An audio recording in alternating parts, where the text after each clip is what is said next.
are you doing? Fine, thank you. Well, thank you so much for coming. We have one person to come in.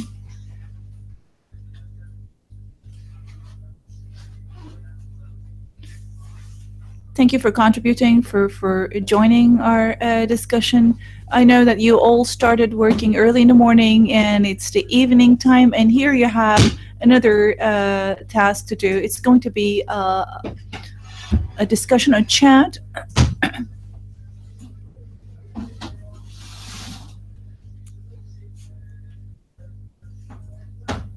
It's going to be a pleasant session. In the worst case, we can go out to have some extended chat outside somewhere else. My name is Kerem. You will introduce yourselves. I'm 30-year-old. I've been in market research sector for about 5 years, and I just sit down with ladies and gentlemen, very valuable people like yourselves. I just eat and chat and drink and listen to you, and I get my money. I'm the happiest of all. And Future Bright is a market research company. I work for them. What does Future Bright do? It's a research agency. We have clients and we offer them consultancy services. You know, the economy of Turkey is constantly developing, improving. Now, in the past generations, people used to suffer from having to wait in the queues to be able to buy some foodstuff like bread or, hello, by the way. Oh, why don't you take your seat? It's not like that anymore. And there is a bunch of different companies trying to serve us. Imagine you go to a shopping mall. Whenever I want to buy a shirt for myself, I can buy from hundreds of different brands, or I can eat from hundreds of different restaurants. So which one do you prefer? You surely go for the brand that makes you happiest, that satisfies you the most. So you do not prefer a brand that makes you unhappy. So the purpose of these companies is to please you with their services and products so that you would prefer them more, and they would, and in return they would make more money. So you work and they work, and you try to serve your customers just like them. Okay, but for large companies, there's a handicap. Because they try to serve to a wide range of people, they want to understand what these people like and dislike. So they need to be targeting customers. They want to understand the perspectives of their customers. Otherwise, they would have taken risks just to be able to reduce this risk. They just have recourse to us asking for this information from our side, and I make a report of all of this information and pass it on to brands so that they can serve you better. So it's like a divine task. And this is the case. So what are we supposed to talk about? Indeed, we will be talking about something quite conventional, which is our cars. Therefore, there's nothing to get bored about. This is something you already know, you're very much acquainted with. Here is an interesting room. You have mirrors, cameras. Yeah, and there are some people behind the mirror. Yes, that's right. You know, the reason why we have a camera is because we are, this is live broadcasting. Of course, I'm just kidding. I'm going to let you introduce yourselves in a minute. This camera is indeed, we just conduct these meetings every evening. This is the third one. We have 17 more meetings to attend. They are not only held in Istanbul, but also in Adana, Ankara, but of course, I'm just a human being. I can't remember all the details. That's only for you're only doing a research about cars. Yes, only about cars. We just record this information for the purpose of reporting, and behind this mirror we have some people to torture us if we say bad things about their cars. Of course not. I'm just joking. We are all researchers. I have got Ignor behind the mirror, and Ignor is taking down notes for herself, and we let them sit in the next room so that they would not disturb us. And finally, I would like to remind you that this is an independent marketing research company, and we are staying in equal distance to all brands. So you can talk about every brand, any brand you want. There's no problem about that. And what matters most is to get your genuine opinion so that you will have received better services. So the more freely you express yourself, the better it is, for your sake and everybody's sake. So do not hold yourself back. Make sure to speak up your mind, okay? That's all I have to say. Do you have any questions for now? No. You know what I don't understand? Let's say we'll be talking about Volkswagen. Are we supposed to talk about its engine or the servicing or the dealers? We'll be talking about everything. Don't worry about that. I'm not very talkative. No problem. No problem. When it comes to cars, I'm sure you'll be talkative. You just rest assured that it's going to be quite pleasurable, quite enjoyable. And I'm just turning my recorder on. We'll be talking about global companies. We'll talk about all companies. Okay, we have just started. I will be keeping the time, and you will have gone in 3 hours sharp. Now let's introduce ourselves. My name is Sarjan. I'm 30-year-old. I'm in hardware business. Can I call you Sarjan? Yeah, of course. Second person singular. Are you married? I'm married. I have one child who is 3-year-old. It's a boy. Very good of you. Congratulations. How does your life go? It flows, you know, thanks God. It's fine. What do you do? I can't do much aside from my work, because I'm sure your life is all about your child once you get married. Yeah, especially if whenever you have your child. Yeah, the children are our bosses. Do you agree with them? Because I'm not married, I can't judge that. So are you luckier? No, if you're single, you're a sultan. That's what we say in Turkey. Well, sometimes you're lucky. In some situations, you're unlucky for being unmarried, or for being married. Indeed, we're not lucky. It all depends on your wife. Indeed, we're lucky, but it has to do with lifestyle. Well, thanks for coming. Once you get married, you feel demoralized for not being single anymore. But if you have a fast life and when you're single, you would get demoralized when you get married. I'm 26. I deal with a fabric business. I'm single. I work. I just hang around with friends. What do you do? We just go to cafes. What kind of places do you go? Do you gamble? Do you play cards? Or, yeah, we just drink tea. We go out and we just go out to eat some desserts, and because we're single. Okay. So do you have a fast life as a single person? I used to be faster, but now I'm getting slower. So are you getting ready for marriage? Yes, sort of. So he used to be fast and is getting to be slower. Now, are we supposed to talk about our hobbies? It's just up to you. Thank you for coming. I can call you Aydan. Yes. My name is Fatih. I'm an accountant. I'm 35. I'm married with 3 children. Great.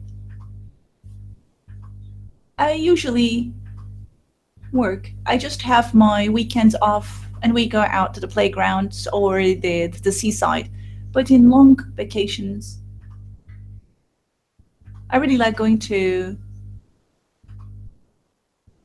some resorts like Cappadocia. I have never been there. What kind of place is that? Well, you should see the underground city. I mean, it's really very nice. It's not only Cappadocia, but there are other places around it in the same vicinity because it's a very large area. Other than that, there's a lot to discover, you mean? Yes. What about your children? Were they happy? No, I have taken 2 of them. One of them was too young to go. And well, the children would enjoy anything. They wouldn't worry. And they feel so happy to see anything as long as they travel. Yeah, that's right. Well, they get really bored sometimes, it's not a problem. My young son is 5 and he felt so happy. And it's the best thing we have in life, right? Yes. Get married for the sake of children. I'm just saying this to the singles. All right. So you started smiling immediately when you started to talk about your children. Yeah.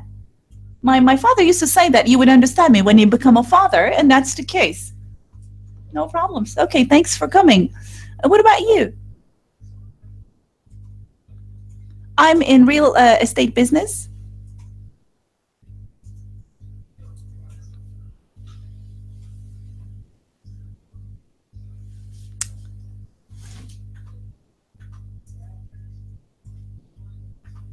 I have my own business, and that's why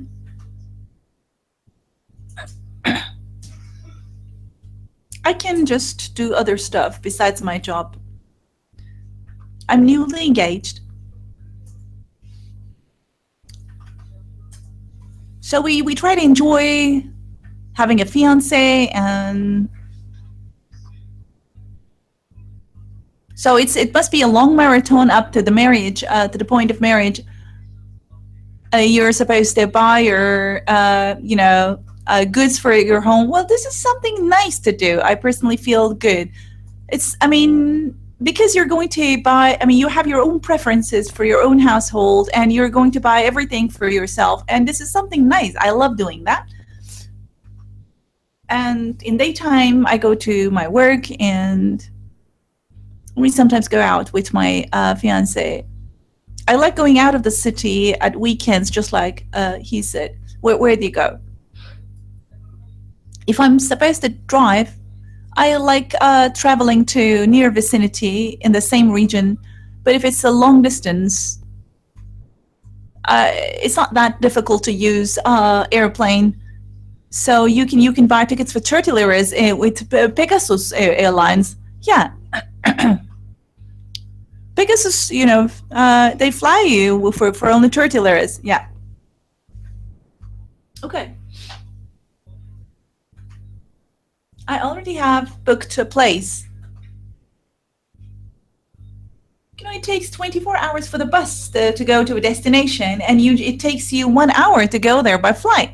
And yeah, that's right. You save a lot of time and sometimes money too.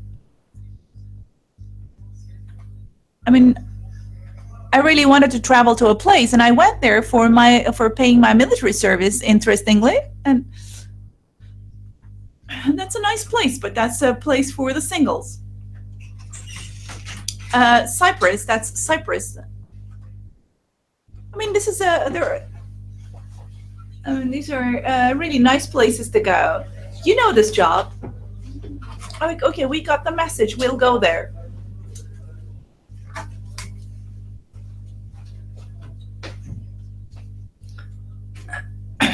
Well, yeah, you should be going to either, that's a plateau, that's a beautiful place you should be visiting in Turkey for its nature. And when you go there, you don't want to get back.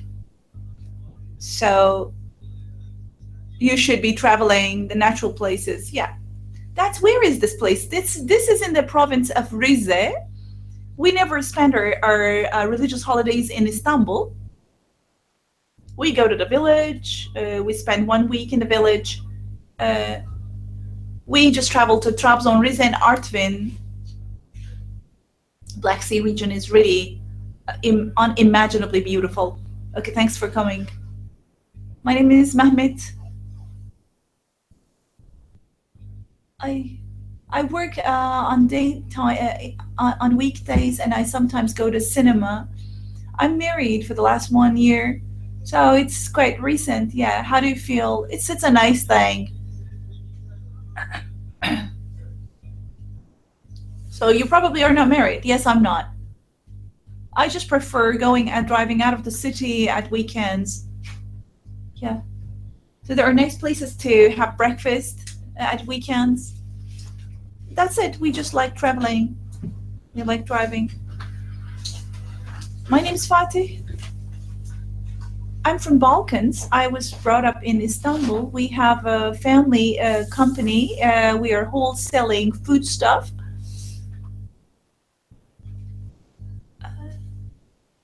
Our company was established in 1974. My father has founded it. I'm single, and when it comes to my hobbies, I like nature. I like trekking. I like camping. Where do you go? We go to Thrace, or Balkans, or Aegean region, as well as Mediterranean region.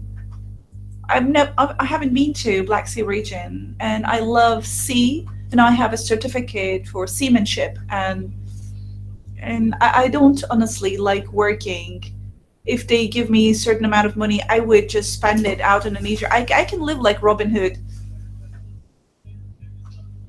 I hate Istanbul for one thing, and I'm from Istanbul, but after 1999, there has been a great disruption, and after Özal's era, and people no longer have any sympathy or empathy for one another.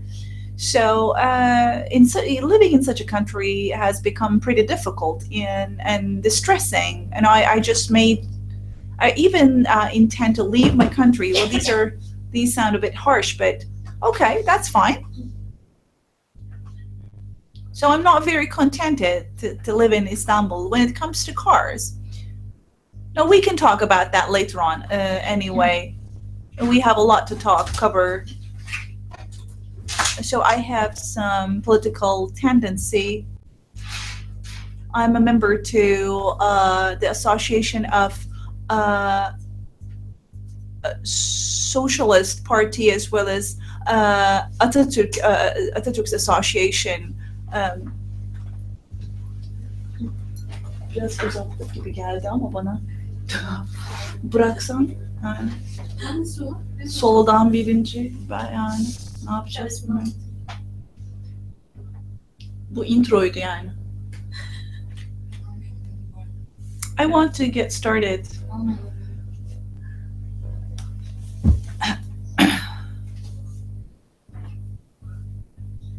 Just like you mentioned, we have some global issues. You know what? If a foreign team intending to produce a documentary, what do you think they would be capturing about Turkish society to portray the current situation? They should not start capturing it here in Istanbul. They should start doing it in the countryside, especially in the eastern part. The cultural, I mean, you should go to Marmara and then Aegean region. You could see the corruption in all regions. I mean, in terms of ethnicity, there is great divergence, and they should be exploring these. What do you think would stand out? Whenever you wanted to describe Turkish society, They could explore Turkish people. What do you think they could highlight? We should highlight about Turkish people in relation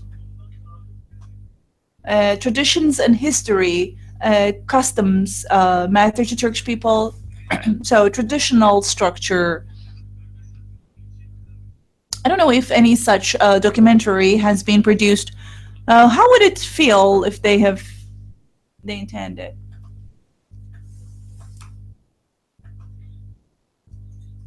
What it's always the ancestors of Turkish people that attracted sympathy or antipathy from other countries, and it's known for its past track. And if they want to prepare a documentary to introduce Turkish people to a foreigner, they should be going back to the past times rather than the current times. You have Taksim Square, and you've got there's corruption. Well, it's not corruption indeed. It's you should be taking a look at history.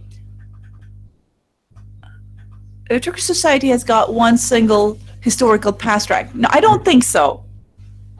Can you tell him here? It's not about history, the past, but really what's happening. Well, before everything else, like one of the guys mentioned, they should be going to a certain point in the past times. Sanjo, what about you? We don't have anything that we have had in the past times.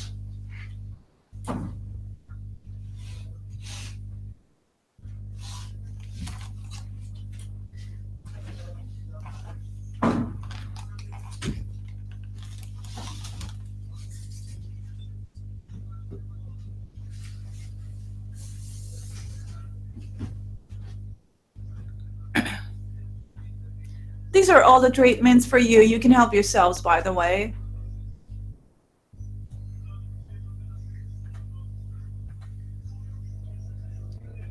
Saja was saying something. I think they could start capturing places where people have really hectic lives. Some people have some pursuits and some people do not. Like there are people wandering out in the street with no purpose, and you could interview them. What's the most outstanding thing about Turkey?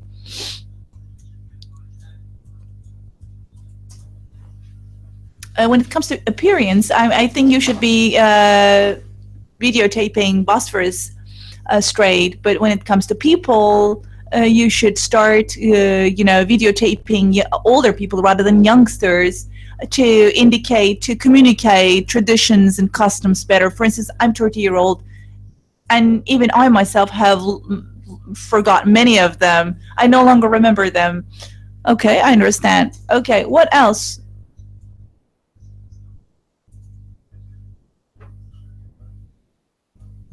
When it comes to Istanbul only, you should show the places and history. And you say that it's a crowded city with a difficulty of transportation. There are enjoyable places and the beauty of Bosphorus Strait. What kind of mood do you think people would be captured in the documentary? Would there be energetic? No, most of the people are tired, and generally speaking, it's not physical tiredness, but it's the feelings and thoughts. You feel so tired about having to think about the same problems, same issues. And that's why all of these hassles reflect onto one's facial expression. How would you take place in that video?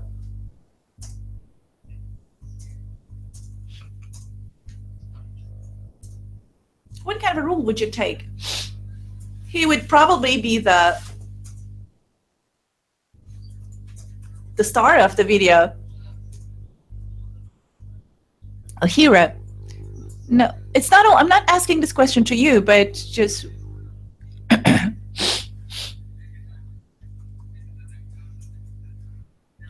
I would depict Turkey from internet to up to cars.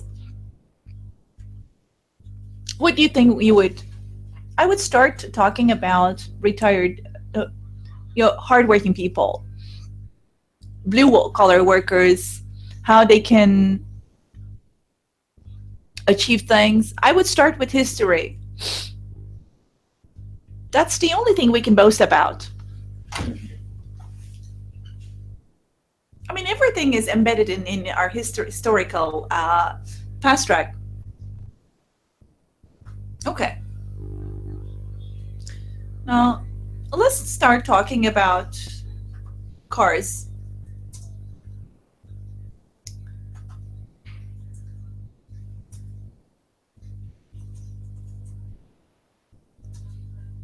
When it comes to cars, what do you normally talk about nowadays? We're talking about the high prices.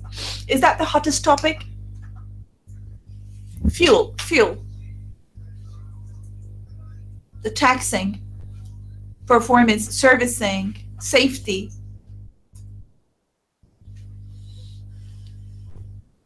Now, people usually look at the secondhand prices of the cars. Internet is used for that. Excuse me, please. We do not understand if you talk at the same time. They spend only 500 to 600 euros for an Opel, but a Turkish person spends much more.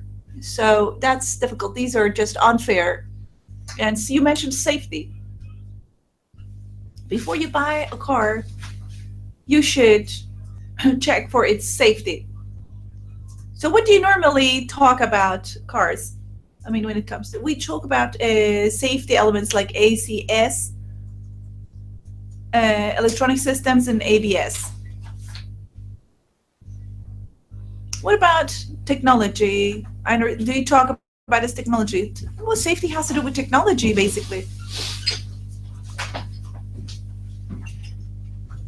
You know, you have some technological features like start-stop, and they also have an influence on performance. Performance and fuel performance are also important. My friends have mentioned everything. Is there anything extra?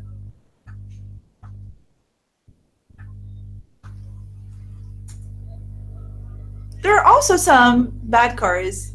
Audi versus Fiat. You can't compare them. Fiat is a worse car when compared to Audi.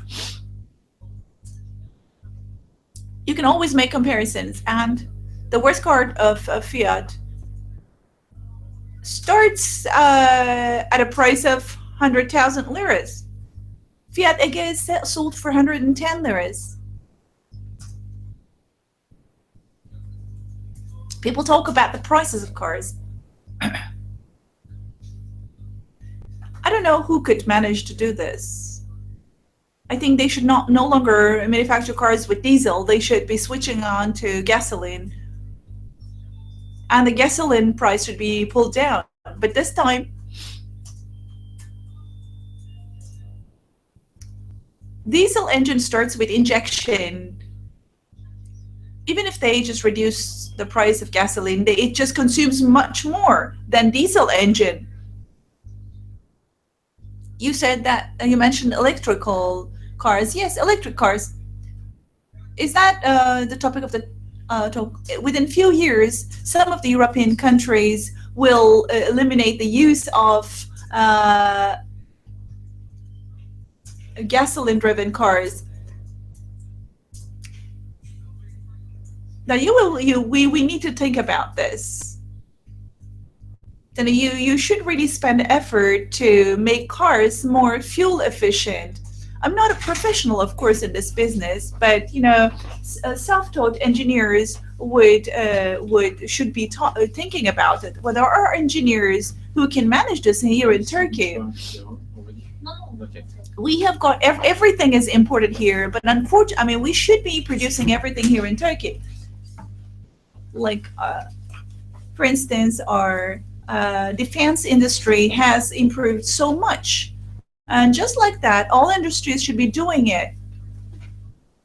They have made the local car even. I think our country has to improve itself. Otherwise, we will have to spend a lot of money for everything, including cars.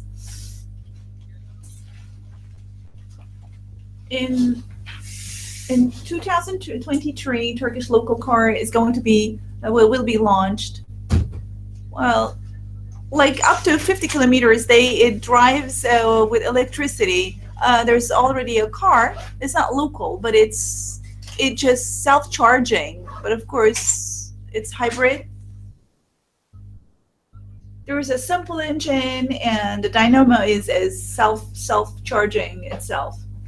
And after 50 kilometers, it starts using gasoline. But 50 kilometers is too short. I think it could be preferred if it's 100 kilometer. Well, then they will be launching a flying car. It is still, it is under development. You were saying something. 5 years ago or something, I watched something. There was an American pilot or somebody like that.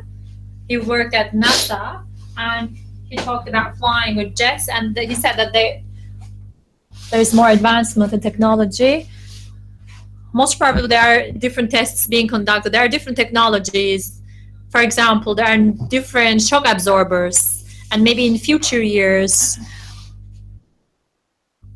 we will be using different technologies. Maybe we'll have smart cars in the future.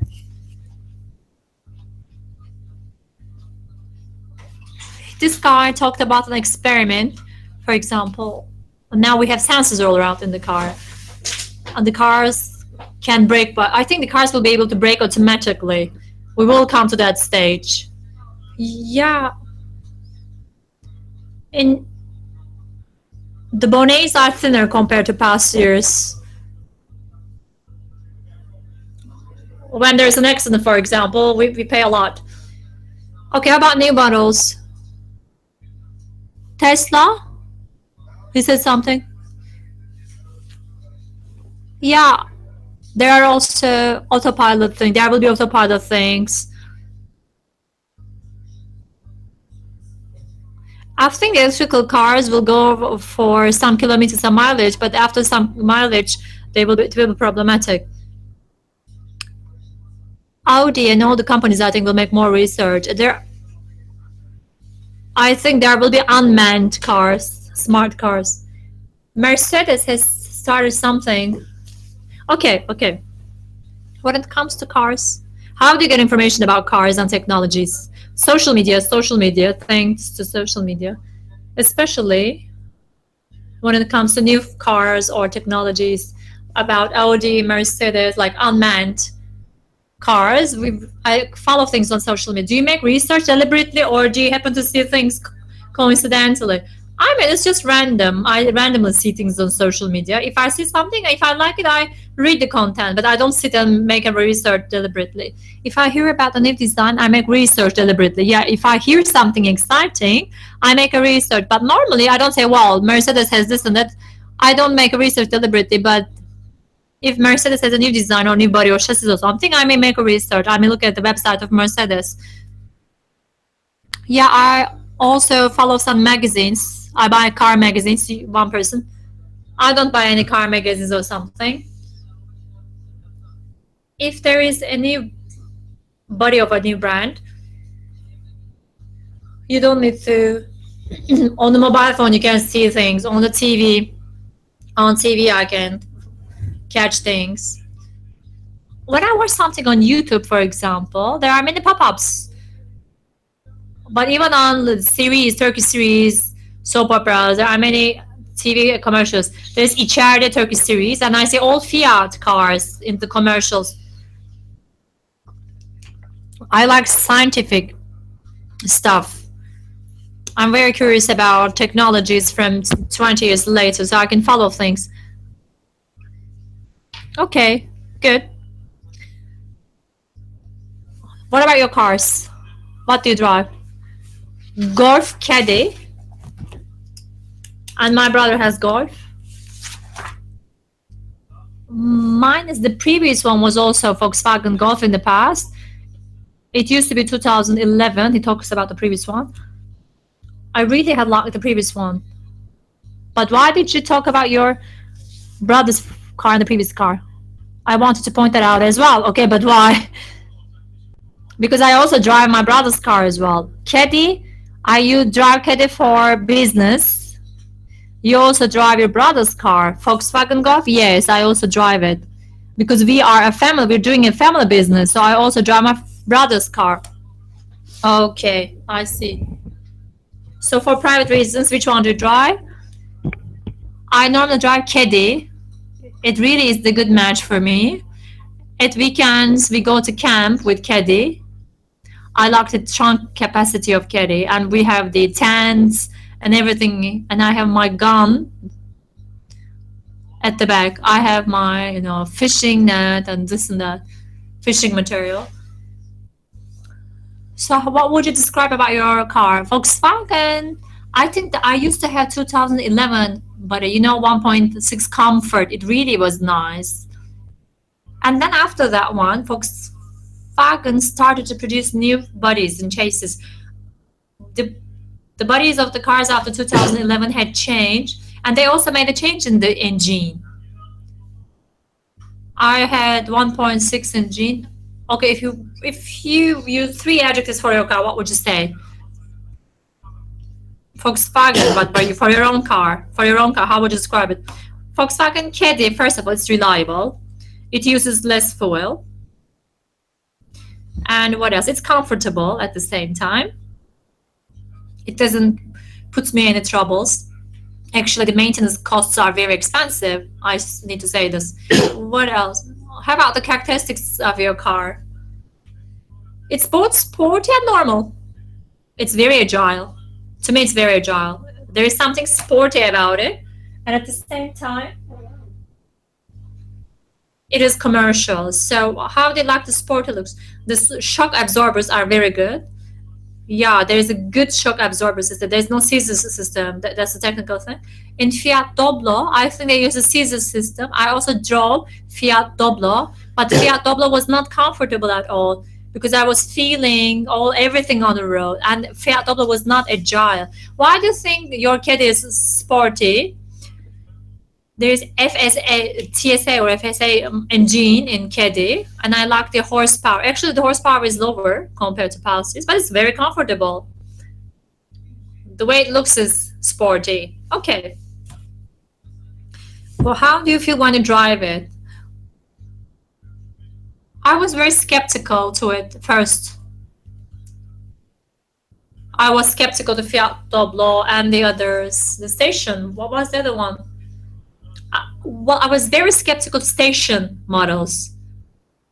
I was only interested in sedans, but now the technologies have changed, have been improved. Therefore, they have changed the scissor system, so the shock absorbers are much better compared to past years.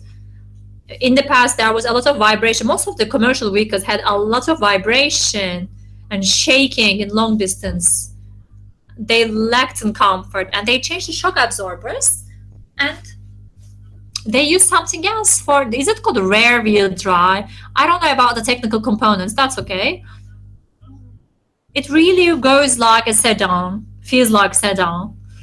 Okay, how do you feel when you drive it? How do you feel yourself? When I drive it, how can I describe the feeling? I lose myself in it. I really lose myself with it. I'm very meticulous a person, very fussy about cleaning. Everything has to be neat and clean. I shouldn't have a single speck of dust inside. I'm in love with cars. I really get identified with cars, with my car, of course. Okay. I feel very comfortable, convenient. When I drive somebody else's car, I don't feel so comfortable. Okay. Why did you buy this particular car? Well, I was very interested in sedans, indeed. I had the antipathy to this model. I was a bit biased against these models, but I tried this one, and I think I got used to it. I changed my ideas. I made some long distance. It felt like my friend. So whose car was I had tried Volkswagen Caddy. Okay. But before you bought your own car, how did you decide to buy it? You said you made long distance, but which car did you test? Well, I had tested my cousin's car because he had the same car and model. What did you like when you tested your cousin's car? I liked the road grip, the traction. It was very reliable, safe, and fuel consumption was lower. So did you compare it to anything else before you bought it? Any comparisons you made in advance? Let me think. I think I made a comparison with the local brands, like Renault. I made a comparison with Renault. We had one Renault at the company, but Renault was not very good. We had Renault Master. I think it had a scissors system. And when we made long distances, it was very uncomfortable. Okay. So it was shaking around. There was vibration. Why did you move from sedan? Why did you not buy sedan but this specific model? What are the pros and cons compared to sedan? That's the question. Well, first of all, it's more spacious, more comfortable, reliable. I think I said safe. And also, I think that's all. Okay.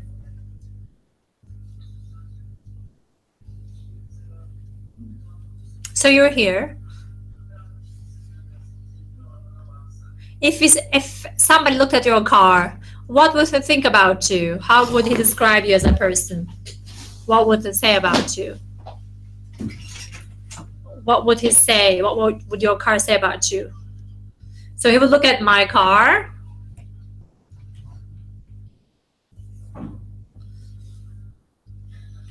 I think these are difficult questions. One is saying to the other.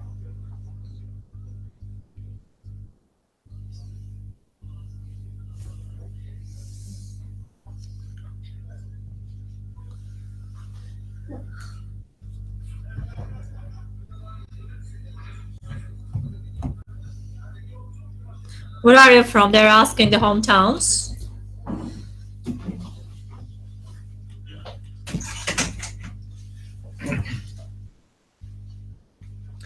Well, that question, I think, so if somebody looked at your car, what would your car say about you or the person?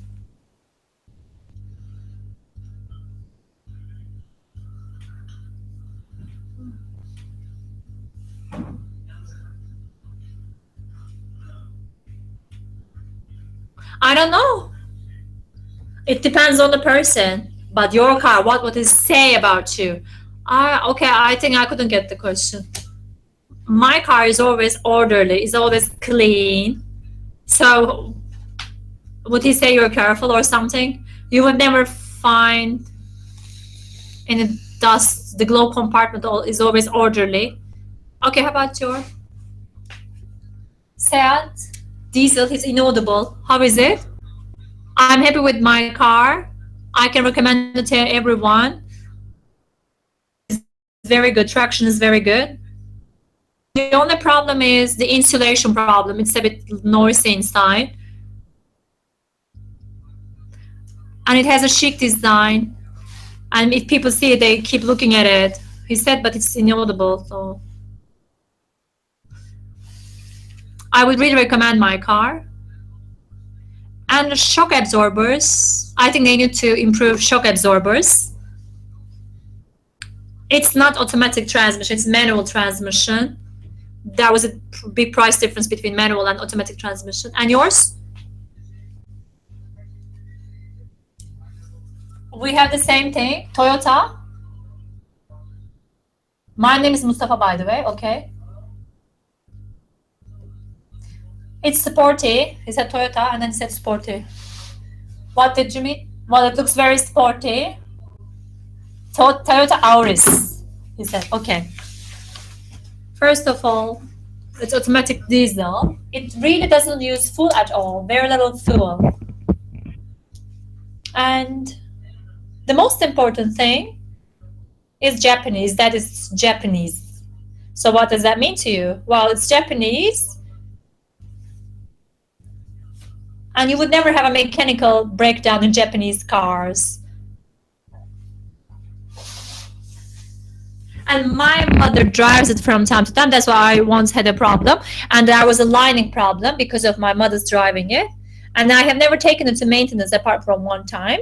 from the regular periodical check. What else can I say? It doesn't use a lot of fuel. It's Japanese. It feels safe. For example, Volkswagen gave problems, but Toyota, none of the models of Toyota, none of them has given me, or Toyota, Honda, Suzuki, they have never given us problems. But the French cars cannot do the same thing. French cars use little fuel. Renault, Peugeot, they really use little fuel. But in terms of mechanics, they're not good. And he has the same car. It's cute. Toyota Auris, the same car, the other person. It's cute and there's no problem in terms of driving it. It's just nice. The fuel consumption is good enough. It doesn't use a lot. The biggest problem was the workshop cost. And the price was 90,000 liras. Sorry, it said 90,000 mileage. That's what I mean. What is car? Sorry? What does it drive? The Toyota Auris. Okay, thank you. Sorry. Like the new one. Did the same, huh? And the fuel consumption is really good. That's what I like about it. I think you would have all these design elements and fuel consumption, good fuel consumption. And yours? Dacia Dakar, the other person. Dacia Dakar, I'm really not happy with it. Why not? It's really is like a cheapie. If you have an accident, you have a lot of breakdown, a lot of problem. Please don't speak at the same time, sorry. It was not using a lot of fuel, but now it started to use a lot of fuel. Okay. Do you drive it for business? I use it for private reasons, not for business. Why did you prefer to buy the specific? Well, the price was good. That's why I bought it. There was no other reason. Okay. Anything else you like or dislike about it? I don't like anything about it. Well, at first I had liked it, but it turned out to be really worse. Well, the fuel consumption was very good initially, but now it really costs a lot. I'm really frustrated with it. And the body, the chassis is very thin. It's like sheet of paper, very bad. And Sajan? Renault? He's not audible. That's speaking at the same time. Please, you're speaking at the same time. It really is good. He said Renault, but not the rest. Well, there's one thing I'm complaining about. There's a lot of noise coming from the plastic equipment components, but the driving is good. It satisfies my needs currently. How would you describe it? What adjectives would you use to describe it? What can I say? It's my angel. Why is it your angel? Well, it really is spacious. I also drove sporty and narrow cars in the past. I switched into diesel. This is diesel, and he's laughing at diesel. That's why. It's my angel nowadays. Okay, how about you, the rest of you? How would you describe your cars? Mine is cute, the other person. Why? Everyone getting on my car says it's cute. Okay, how about the rest of you? It's like Pasha, like the Sultan. Feels like the Sultan. I keep praising it. Okay. Which adjectives would you use? It's diesel automatic. And its performance on the hills is different. It says it feels like a lion or something. But if you're not going on slope, that's okay. It could be naughty if you want an adjective from me. Okay, in terms of naughty. In terms of characteristics, what would you say? Well, ours has a good standing. It looks good. Compared to Peugeot, Citroën, Clio, compared to that segment of cars, it's the most, elegant looking one I can say. I'm not telling you to praise it. Well, I like rebellious looks, and ours looks rebellious. Yeah, I like the angry looks. It has to have angry looks, and it has it. Fiat Linea, for example, it has the It has a different body. I don't like it. The engine is not like an engine. It's like sheet of paper. It has the whale design. It calls it whale design. Well, Kaja, he says Kaja. I like Kaja, but it's really too expensive. I think he said Kaja. Okay, you don't need to convince your friends. Yeah, he's right about Kaja's price. The price is 147,000 or 150,000 something. And you can buy Nissan Qashqai or something else. I preferred it myself because in terms of fuel consumption, it's the best of all. It's the least, it uses the least amount of fuel in that segment. And the service, the maintenance is good. While my grandfather is disabled, so I was given some discount due to the disability of my grandfather. My grandfather likes going to the hometown, and my wife also likes it better than Nissan. The previous one, I made an accident with the previous car. And then after I made an accident, actually the previous car was demolished altogether, collapsed altogether.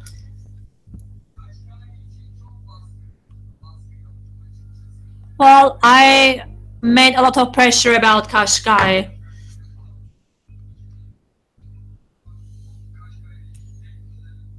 But there's one thing I like about Qashqai, the 360 thing camera.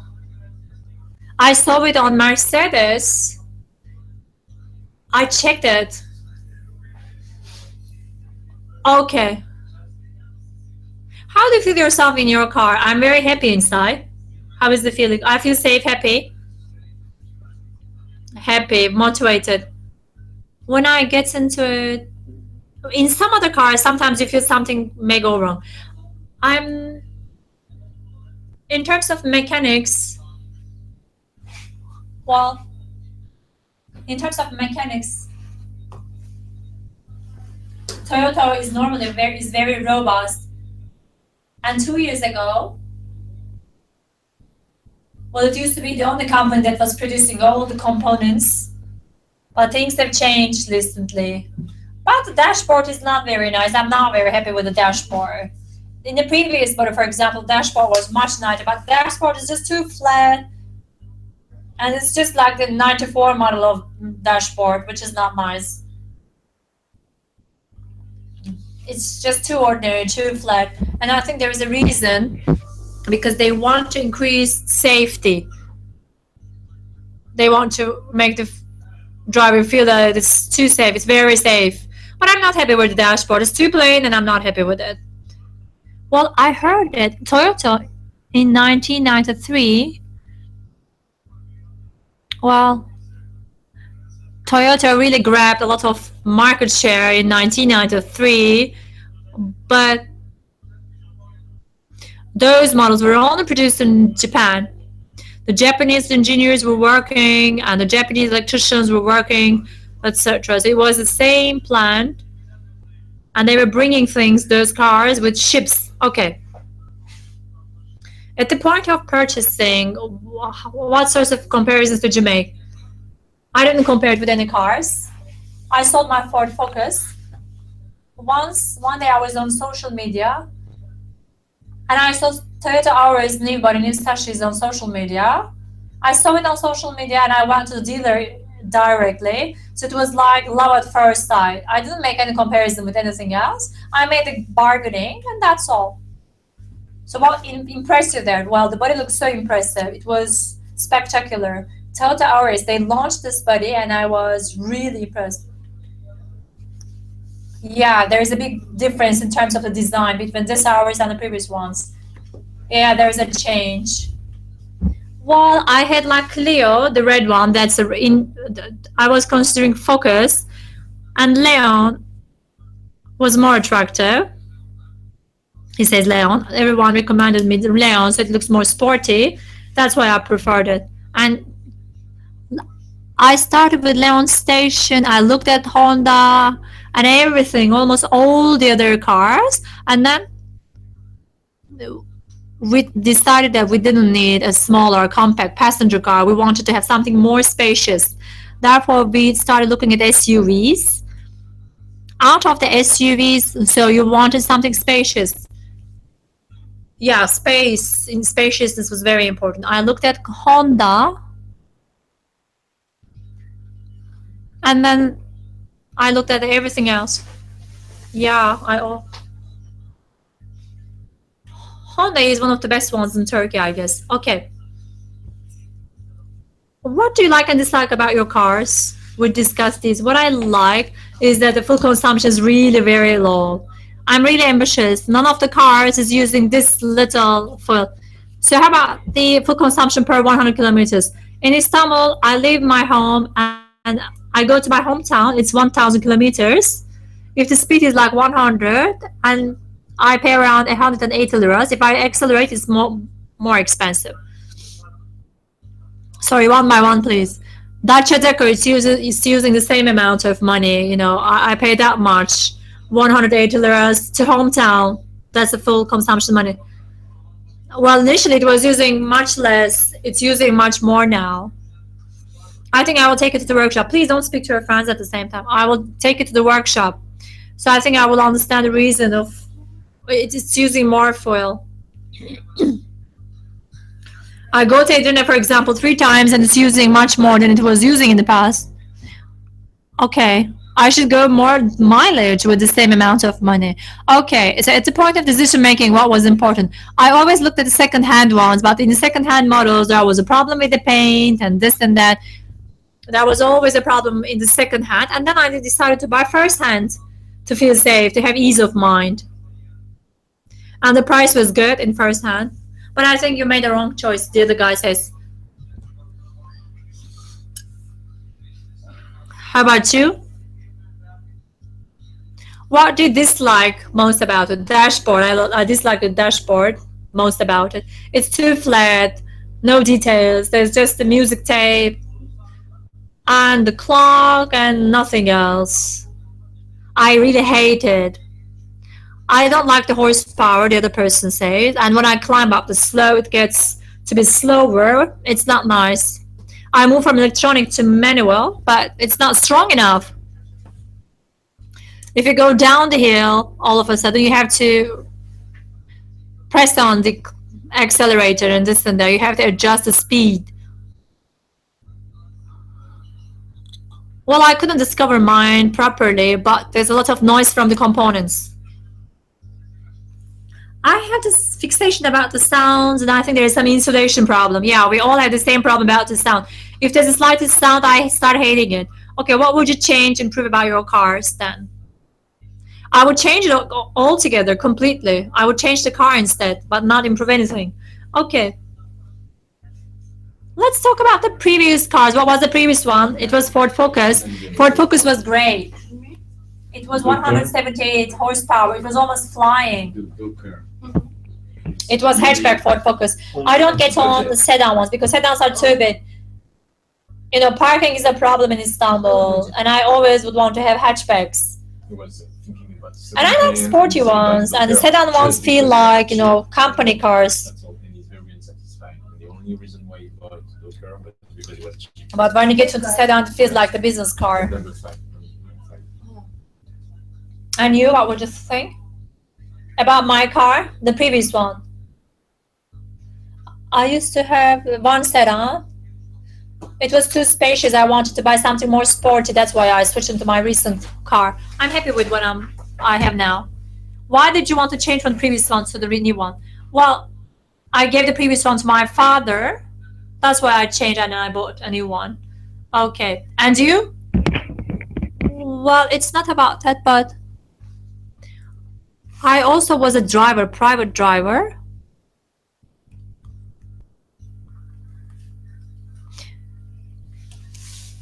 And at 350, I'm very aggressive, normally a bit aggressive while driving.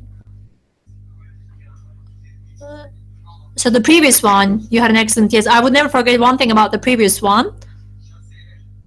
The body, the chassis, that was a switch for emergency cases on the body of the car.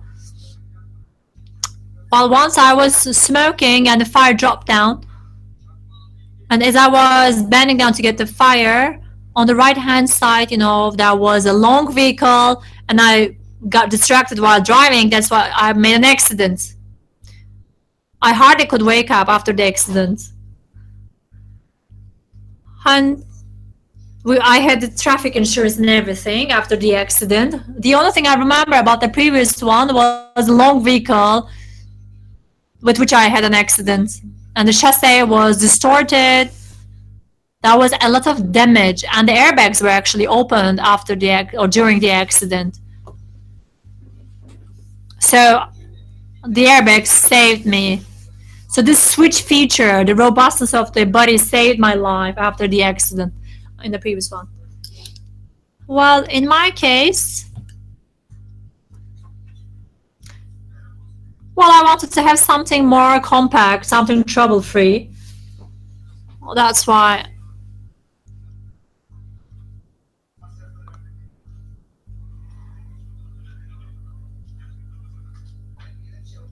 Well, the previous one started giving me more costs, and it was more problematic.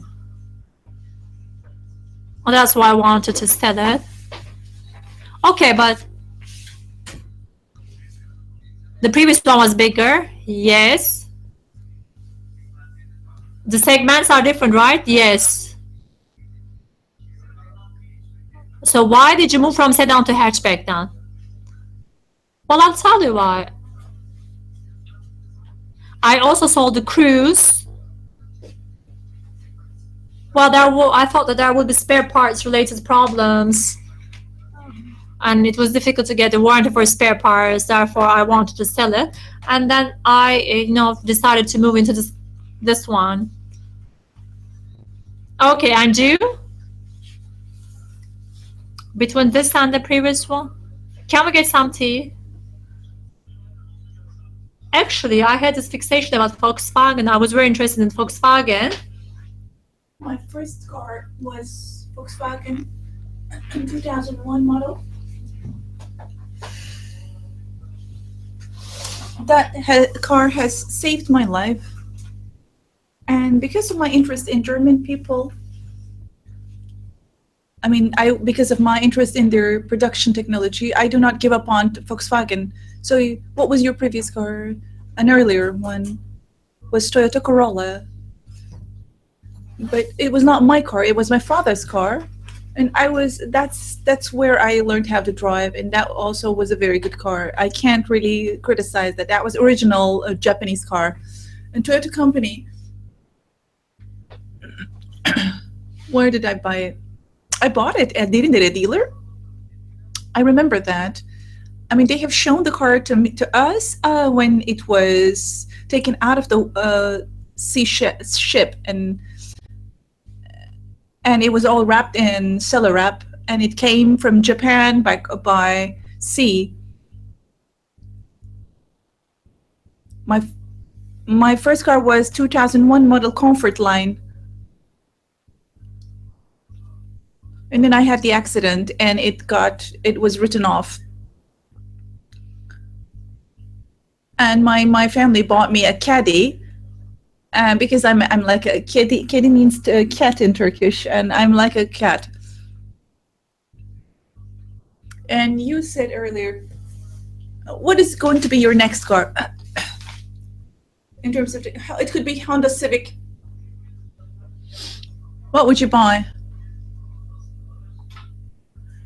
Sorry to interrupt.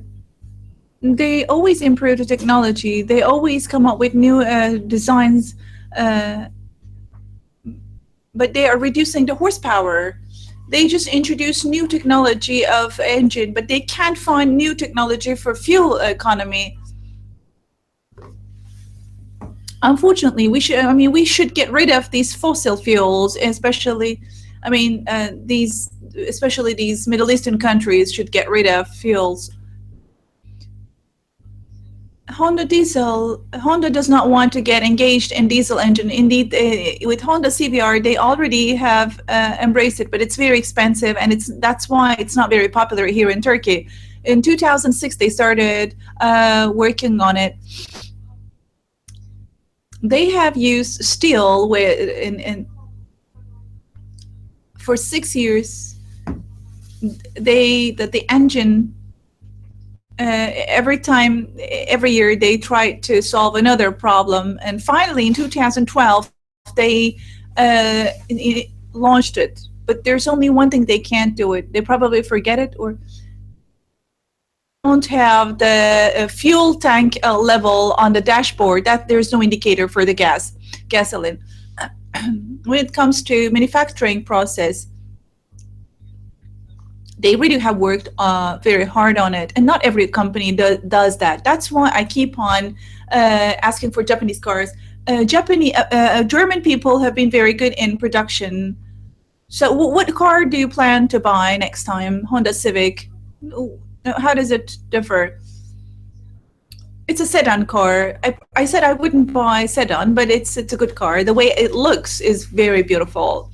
It's more than beautiful, and interior design is the same, and its price is much lower than the same car than other cars in the same segment. Because you were also impressed with the appearance in other cars. The front the headlights should look nervous, and the stoplights should look nervous. Hatch is slanting towards front, and it looks very rebellious like that. And these, what do they call it? The signals? No. Well, there's a name for it. Body kit. And the lines on the side, mashpiel in Turkish, that's what they call it. It creates a character, a personality. And you have the ghost the dashboard. It was only the Mercedes brand to launch that for the first time, and then Honda launched it too. No other brands have had that. And and also, once you start the car, the dashboard starts blinking, and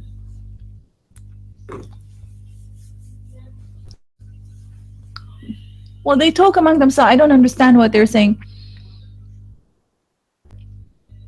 And they look like very simple features, but indeed, in daytime, you certainly need them. For example, when the windows are open,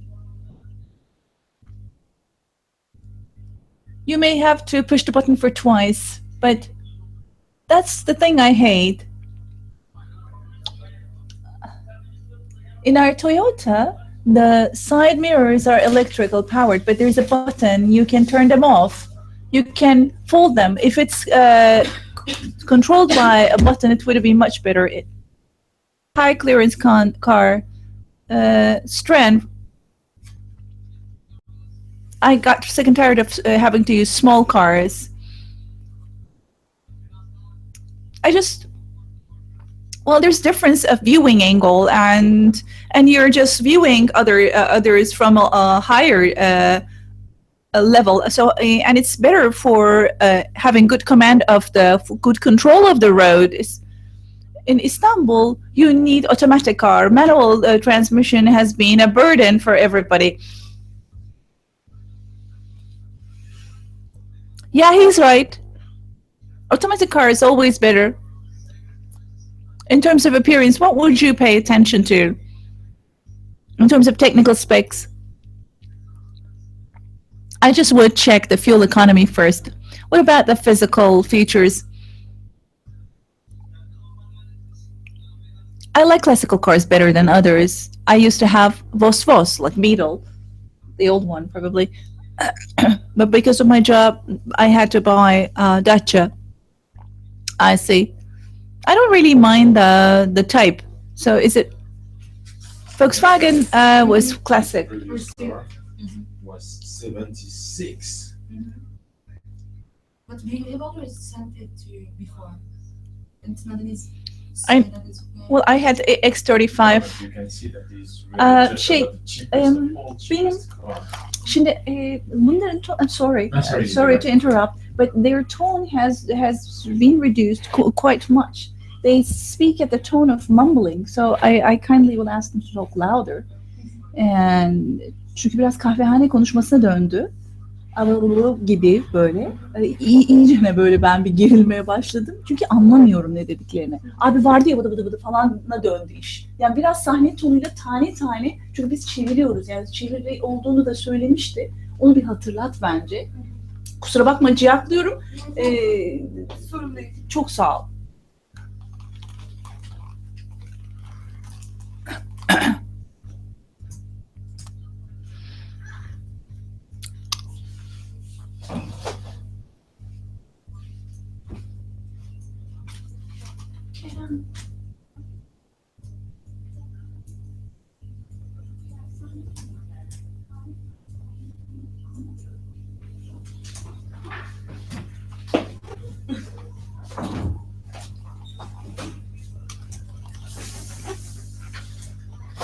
Now, because you talk all at the same time, sometimes my friends are not able to hear you. Could you please talk louder and one at a time? I mean, fuel is very important. Like in our AC, you probably have more fuel consumption, but the hatch is larger and and it's 1.6, and it's a successful car in Passat and Octavia. I would go for Octavia, for example. I would certainly buy BMW next time. I'm just in love with that. Really. I don't think buying anything else. What makes you say that? Now, can you really ask that kind of question? Well, I'm just asking for his opinion. The BMW is certainly different. As long as I have the gas pedal under my feet, I know that I have got full control. But in other cars, when you try to overtake, and when you try to overtake other cars, it shakes. And I just like driving it very fast. So BMW does not discourage me when I try to drive fast. So how does it feel? And this is a question for all of you. How do you feel about your current car, and how do you want to feel in your next car? I just need safety in my car because I have 3 children and my wife. So, I mean, my car does not have any problem in the city because it's all jammed with traffic. But when it's in the long distance, I would not really drive anything faster than 160. I would like my car to be turning heads. I mean, people should be looking at it for a second time and turn their heads. My dream car is, ever since my childhood, the Range Rover Sport. That's my dream car, and I'm going to have that in front of my door. That is such a distinctive car for me. It's very different. I mean, I put it aside from the world. Well, how do you think your next car should feel? My current car makes me feel the safety.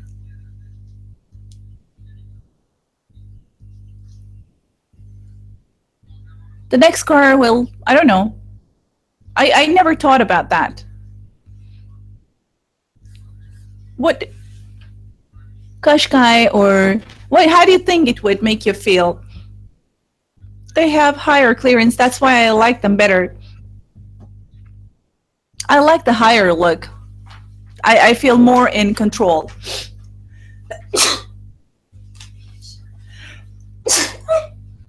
Sorry.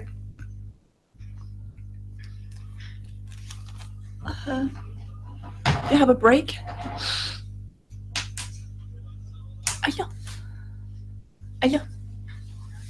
Canım iyi canım, ne yapayım, toplantıdayım. Şimdi tam sen aradın ve ara oldu yani. Chase many time, you know, that is why. Ne yapayım güzelcim, galiba nezle oluyorum. Already? Döndünüz mü? Kerem, I think we're losing the dynamics.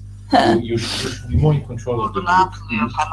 And also, I think that we're not doing the way I told you. I don't want them to discuss about the next car.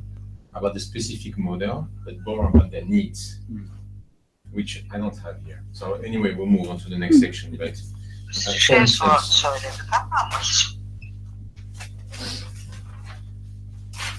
and it's quite a long time. For instance, the guy number 3 has interesting things to say, but he speaks forever, and the other ones just listen. Well, the left hand. Yeah, but he has something interesting to say. But he speaks forever, and you never take back control of the group. That's a problem. For instance, he spoke about the Honda Civic for 5 minutes. 5 minutes, and the other ones were just listening. And this is not a group; it's a kind of individual discussions, one after the others. Okay. You see what I mean? I understand your points. Okay. And for instance, finally he said, I want my car, in English, maybe it was different in Turkish, but I want a car that people turn their head around and look at it. And I want a distinctive car. That's exactly what I want to hear. Okay. Okay, you want a distinctive car. That's interesting. Okay. The other ones, how do you want your car to be? Not in terms of fuel efficient. They can say economical. Okay, economical, fine. Efficient. That's why I asked him how is your current car feels to you, and how do you want to your next car wants to feel you. Yeah, but how do you want it to be, to do, Okay. to provide you? Okay, you know what I mean? Now, the guy, it's very clear. He wants a car that draws attention, that says, hey, look, I'm different. I understand. How about the other ones? I don't know. The number 5, he just wants to spend as less money as possible. The other ones, I don't know exactly. You know what I mean? Yeah, I understand. So it's more about everyone tells his little story, but there's only one who has an interesting story to tell, to be honest. And I don't get what the other ones really want and really need in terms of, big expectations, big needs. And then we come back to the models. Okay, the Honda Civic or the Range Rover is a standing out design, it's a distinctive car. Okay, what makes it distinctive? You want a safe car, okay. Then you say the safe car would be, I don't know, BMW. What makes it safe, That's the way we should do it. Okay. You know? Because the one is Firstly, the unmet needs, and then unmet needs. I don't know, but really, yes. Like I said, exactly. I said, what do you want your next car to be? Not which car, not which model, not which price. Your budget. What do you want the next car to be? It could be same as what you have already, or it could be something that you don't have already. You want it to be, I don't know, technological, distinctive. It's clear. You say it. I understand it. Needs. How about the other ones? I don't know. You know what I mean? Yeah. So maybe you can get it back and resume and wrap up and move to something else because you're already late. But it's gonna be okay. You number 3, I don't remember his name, whatever. You can use that as a probe, right? I don't know his name. You said the first one. the number 3, 1, 2, 3. Okay, the Honda Civic. Honda Civic. The Toyota Oriska. Yeah. Yeah. They said I want my next car to be distinctive. I want people to look around my car and see it's different, like Range Rover. Okay? You can ask him, what would he say about you? Okay, and we say that I'm what? Successful, sporty, dynamic, I don't know. And the other one, how do you want your next car to be? Think about, the main thing. For all of them. Yes, exactly, because it's a group, and so far it's been like everybody tells his little story. Okay.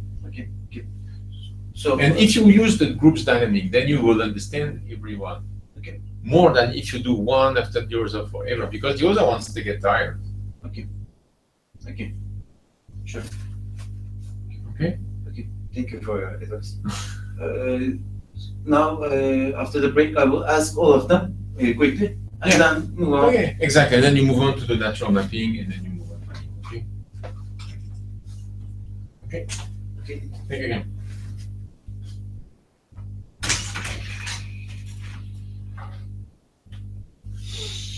Sorry. I have a bit of a concern with Karen. I don't think he's as good as Zoom, to be honest. Okay. Actually, he had many projects. Maybe he feels pressure right now. I don't know, but yes, the group is also not good. I know it. No, but I had to brief him after I briefed everybody, so maybe it would have been better if he had attended the group. First group? Yes. No. He also watched group. You watch it? Yes. Because I don't think it's I think Sanem understands, Uzum as well, and Okay, I will also talk with Kerem and Sanem can brief to Kerem also. They talked that maybe one more time again. because if Kerem is to moderate, I think he's moderating in a very old-fashioned way, like everybody talks. Da, da, da.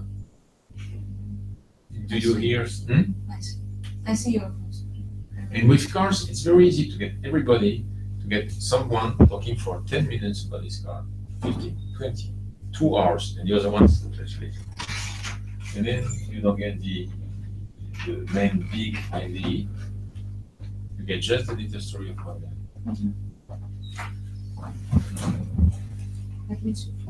So to me, it's a bit old-fashioned way of moderating. If he is to moderate 6 more groups, a bit more. Okay. I will talk this with our team and then you can understand. You said something very nice. No, but I will suggest something to you. Okay. I prefer to You want tell something now. that attracts more attention in your card. I prefer to tell you now. How do you feel about your recent car and how would you want your next car to make you feel? Well, my current car makes me feel I'm back, okay.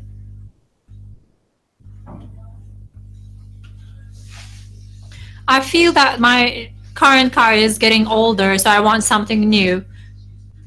So how would you like your next car to be like? When I get into a car, it should feel like airplane. It should be so comfortable, as comfortable as airplane. Okay, it should be more like what? It should feel like Mercedes, but I don't mean a model, but how should it make it feel like? It should be more technological. From the outside, it should look rebellious. And when I get into the car, there should be different things, details on the dashboard. It should be full of things. Yeah, I know what it means. This one, the current one, BMW, Mercedes, I would make you feel like that. What they do, the handbrake, for example, the handbrake is like this. It's not electronic, it's manual handbrake, but they made it electronic on the others. And around the handbrake, they put other things. There is this round joystick for the music. And there's something else for Bluetooth. I have that same thing for Bluetooth, but the placements are different. It should be full of things. Maybe the dashboard could be somewhat higher up. And around the tape, well, they should increase the safety elements components as well. Fatih, what feeling should be there in the next car? It should be, how can I describe it? As he said, it should be plain, understandable, more understandable. My wife and many others take my car. They should not have any difficulty. Mine is 2013. There is Bluetooth. Most of the 2013 models don't have Bluetooth model or the Bluetooth feature. I don't like the engine sound. It's noisy and that noise should be gone. I don't know if you have been to electrical cars, and there's no noise in electrical cars. It's as if you're just gliding down on the road. It should glide down. It should feel as if it's not working. It should be so noise-free. There should be no noise at all. It should flow down. I really am obsessed with the noise. Haidar, what car do you want? As he said, sound insulation is very important. Okay, but what feelings do you want to go through in the next car? First of all, the dashboard should have the details, should look nice. Road grip is very important. It shouldn't, drift to the left or right. How do you want to feel inside? When I get into it, it should feel safe and full of nice details. For example, BMW, I have driven 5.2 BMW. It was the car of my boss, and it was really so safe when I got into it. So the control is up to you in it. And you? I actually am obsessed with modifications, modified models. But unfortunately, you wouldn't have it easily. But how about the next car? For the next car, what do you want to go through? If I could afford, I would go for series of BMW with higher up or stronger engines. But within your own means, what would you want in your next car? Well, indeed. Well, I think we don't have anything in Turkey that's aspirational to me. But what do you want to have? I want to feel the safety, but the safety is only delivered in BMW series. Because in Mercedes series, Mercedes is like for older people. But the new bodies of Mercedes are more sporty compared to past times. But the past models of Mercedes were more for old people. I like sporty looks. What do you want in the next one? If I were considering, I would consider Volkswagen Amarok. But let's forget about the model. But what feeling would you want to go through? It should be higher from the ground, higher up to the ground. Why? Because in Istanbul, in traffic, sometimes, I don't know, they may be squeezing you. And if you're higher up from the other cars, it's better. It's as if you have the right to be the first car if you are higher up. And there are many trucks in Istanbul because there's a lot of construction going on. So it's good to be higher up. But if you are in a sedan, if you are low to the ground, I would feel that there's no safety, no nothing. Okay, I see. How do you feel with the current car? How would you want to feel indeed? Well, my aspirational car is Rogar. It says Rogar, but what's the feeling? Well, the best cars start at 80,000 liras in Turkey. The prices are so expensive, and the prices have soared incredibly. Okay, but that's something else. But in your next car, for example, what feelings do you want to go through? How do you want to feel in it? It should be specifically made by Germans. What about feelings? How can I answer that question? It should be sporty, strong. It should have a sharp look. And people should say that Fatih has a good car. I mean, I'm not looking for a gorgeous look. I don't want to. I'm not interested in showing off. I don't like that, but car is an important thing. Most important for me is the spacious interior and a low fuel consumption. Its technology should be good. And all of its systems should be complete. Now, gentlemen, we are going to have a joint exercise. I have a few visuals of cars. I'm going to spread them on the table. And we're going to do this as a group.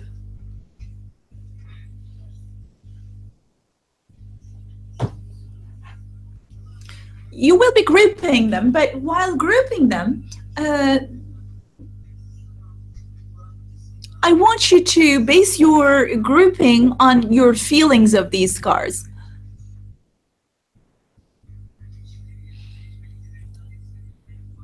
Rather than putting all hatchbacks in one group, you could specify certain criteria. And are we supposed to choose one? No, you're going to group them.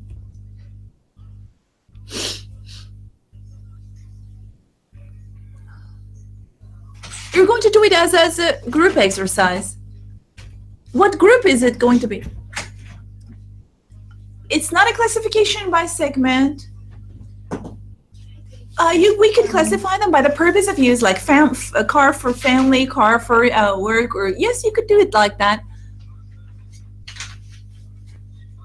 Well, this is Jeep type, for instance. Let's not divide them by brand. I'm just trying to understand your feeling. Yeah, for example, this is a good car for ladies because of being small. Yeah, this is also good for ladies. All of the small cars are good for ladies.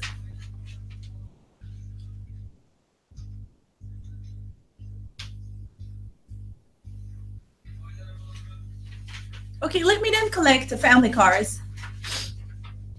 Skoda.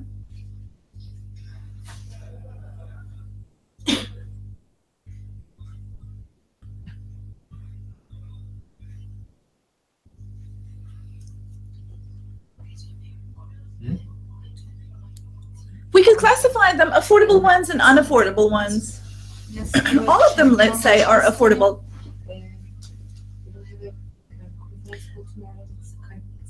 Try to focus on your perception of the cars. And he has a 5 Volkswagens in total. Well, this is an incorrect Maybe he can change this. question. Mhm. Everybody knows what he's going to buy next time. Okay, but I'm not saying it's completely bad. There is CRV, and I can see what I will be buying next time. What's And wrong then with it that? was- I keep on going for I that. understand.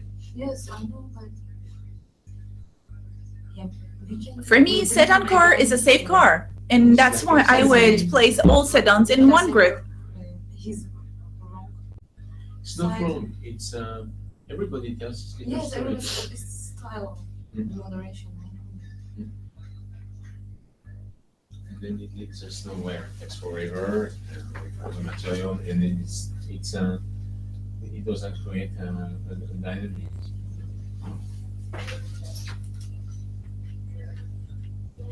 Like these cars, for instance. Accent. If You someone in a group You can tell me the code names. tells the PC, story DNR. for a These family, are company you ask cars, the other official people, cars, yeah, so to the say. story.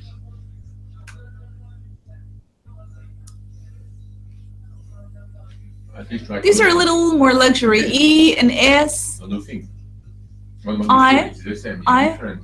You engage C- in the conversation. Gentlemen, please, let's not talk all at the same time. CORNA. I think what I have got is the usual cars.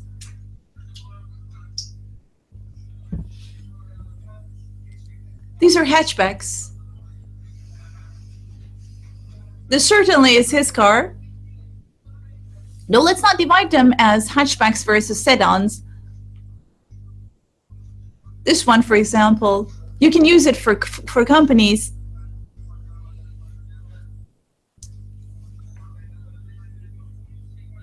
No, let's put this into an upper segment, a higher segment.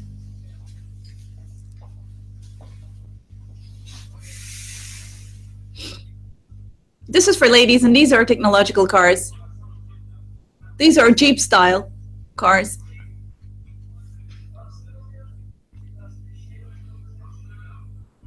They're talking all together. You've got 4 groups? Yeah. Now, for example, I have 2 cars here, Y and V. These 2 stick together as a group. What's the name for this group? Because they're small, they're for ladies. Just talk one by one, please. If you're supposed to buy a car for your wife, you would buy these. If you want fuel economy, you would buy these. What is special about these cars? They're small and they have lower fuel consumption. Who would use these cars? Ladies. Companies as well. Companies would not use it. It's basically ladies. Now, what other adjectives would you use to describe it? Students may use it. Yeah.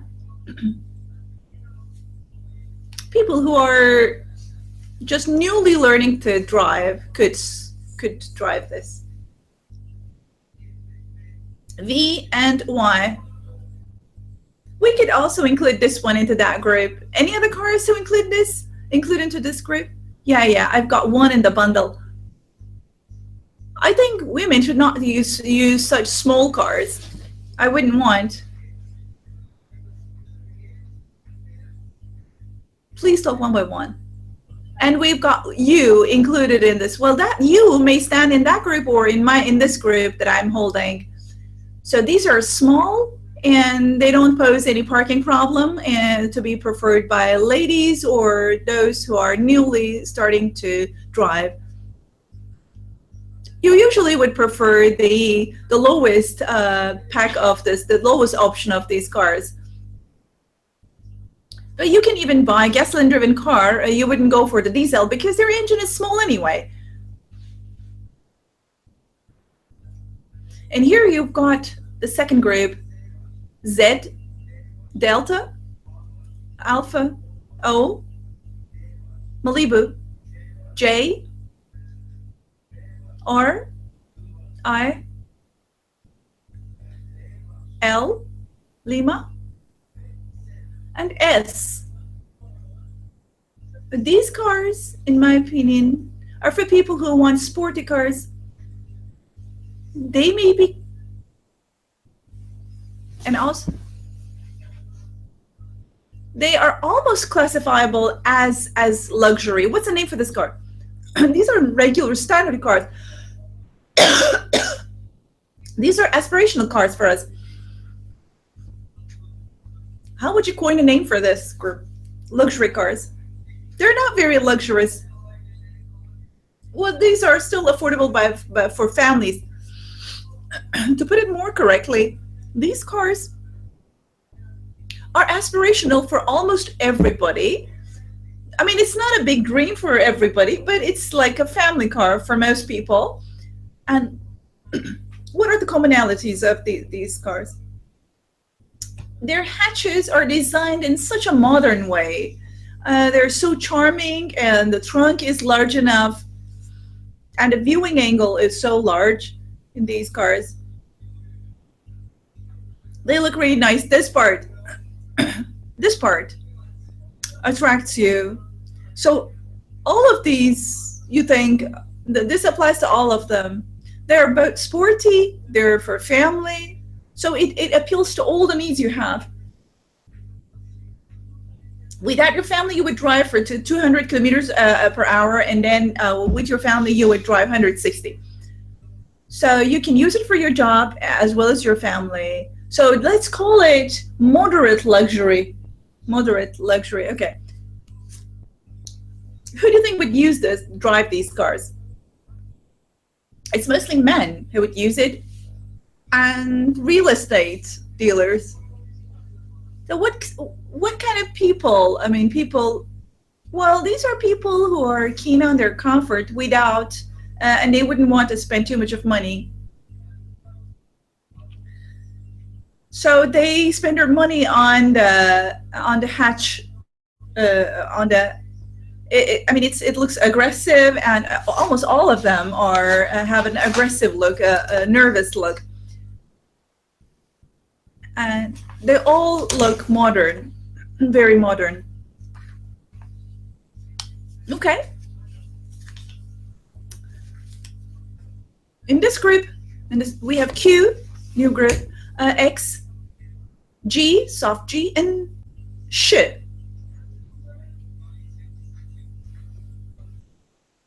These are higher ranking, higher grade cars.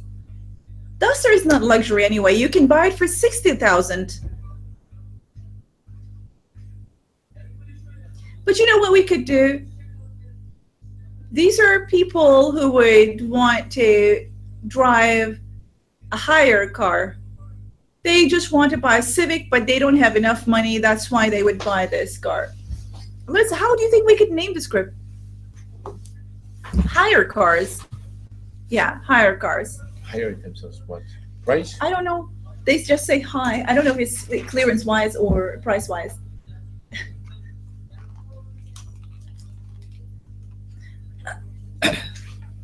Why do you think they have chosen these cars?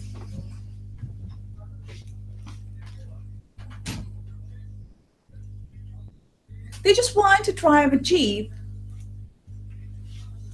So why would they? They just want, okay. They want the car because of high clearance. This time they said that. But they can't drive a Range Rover because of its price, but they still want to drive a high clearance car. That's why they just choose these over others.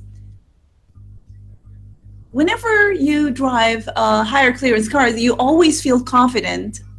You always feel safe. When you're driving a truck, for example, the lower cars would feel scared of you. They would be avoiding you. It's just like that.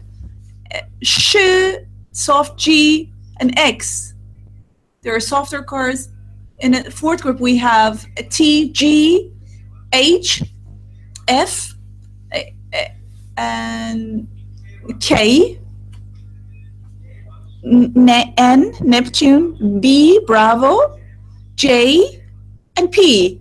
We call them official cars or commercial cars, so to say. They're for fleets. Now, what is common? There are small models. Whenever they're purchased, their lowest per pack is purchased. They are easy to sell. Their marketplace is very large. You can easily sell them in the second-hand market, and they would not be personal owners. They would be owned by companies for fleets.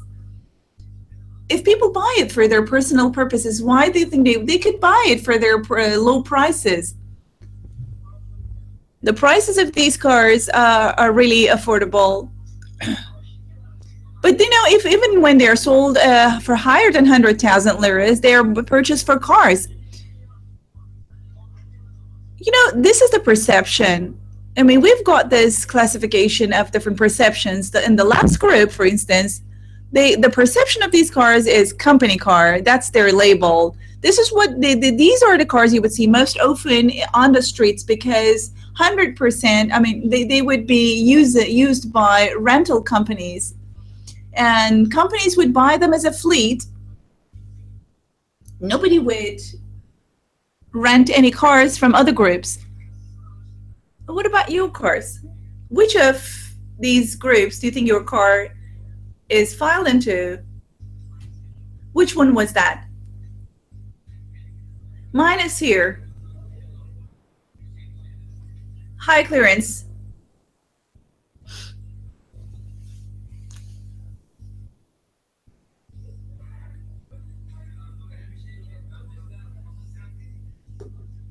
I'm just asking you about what you feel about it. I was supposed to buy secondhand. I didn't have the intention to buy brand new. I've had only 20,000 liras, and then I went to buy something for 45, a brand new car for 45. This is what you do. Okay, the question is this: when it comes to your feelings for the cars, we have created 4 different groups. Which of these groups your car would get into? I'm asking about your current car. It would get into the high clearance car. Okay. What about yours? Standard normal car. Yeah, the prevalent group. What about yours? This group.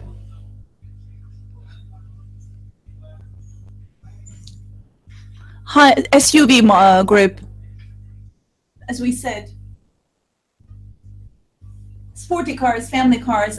My car gets into that group. What about your next group? In which group would you want your next car to be filed in? SUV cars, high clearance. It doesn't matter for me. Would you mind having it in the same group? I don't. Yeah, it could be in the same group. I could have it in the sedan group and family car group. You want to switch.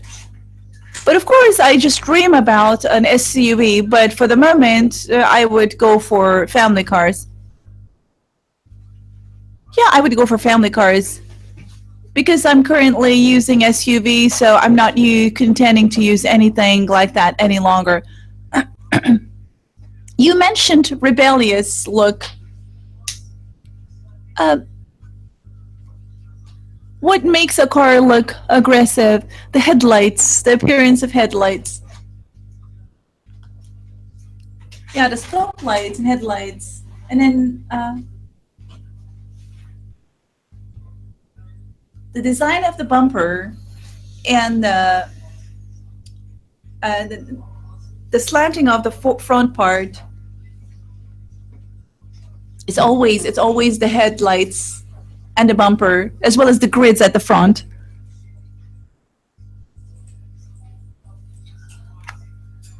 Which of these pictures represent that aggressive look? E and R probably. Can I get those?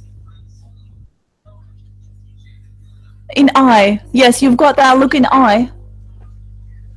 In J, in P, in majority of this category. In all of these sporty cars, you've got that. Yeah, you've got that. You've got it in you, not necessarily in you. You've got in that. You've got that look in the sporty group.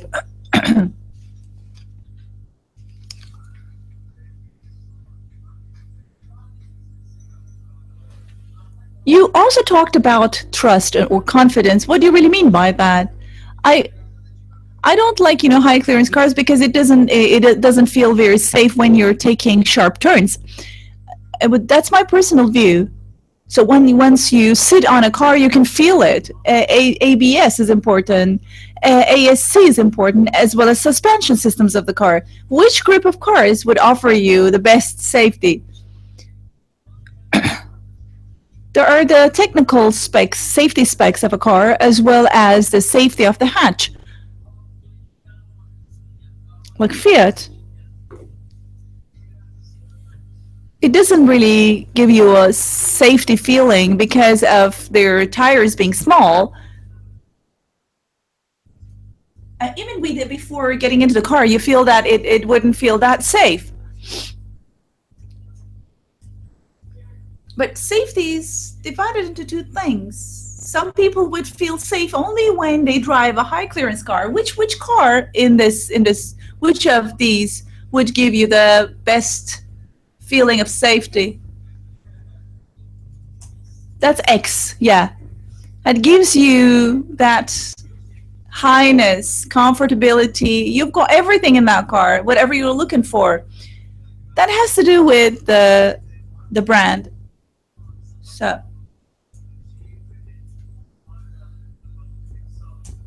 which brand offers you? You've got Mercedes and Toyota and all other brands in every group. Which group offers you that sense of confidence? You've got the group where you have O and Neptune.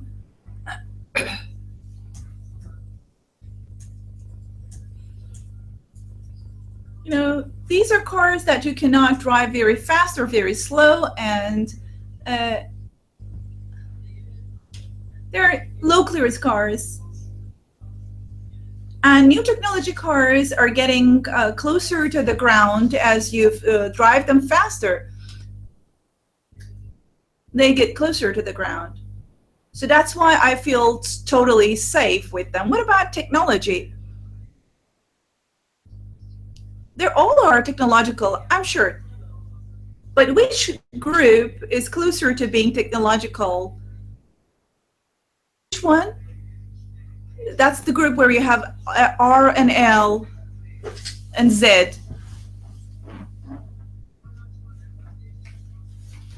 Well, start-stop is most standard in most of them. Everything is standard. But the sunroof may be different, so you would pay for it. So that's the group of SUVs. What about,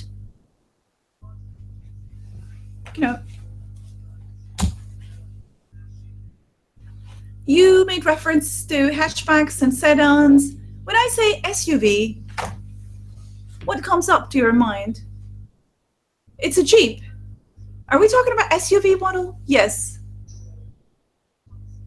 What kind of character comes to your mind? So is the Jeep.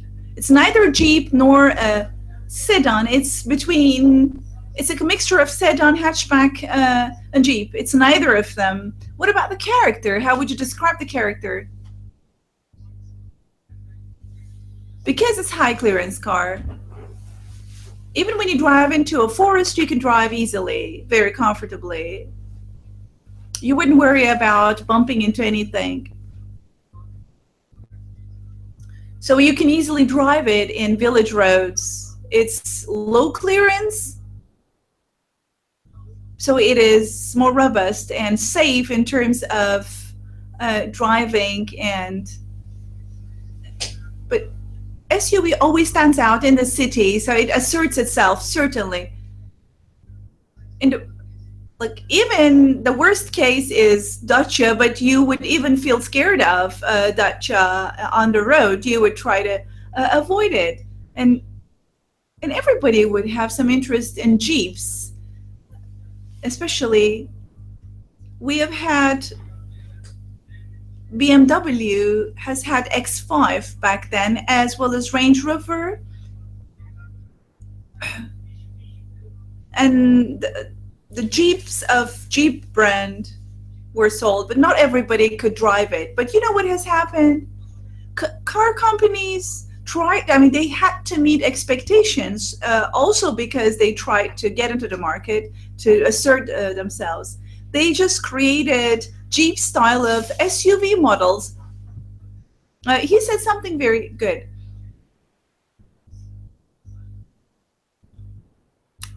What kind of quality do SUV cars have? Qashqai looks a little sporty, but well, generally speaking, I think they normally look sporty and beautiful. What about you? Yeah, it's sporty, but it depends on the model. Well, let's not call it entirely sporty, but I mean, when it comes to sporty alone, these are sporty cars.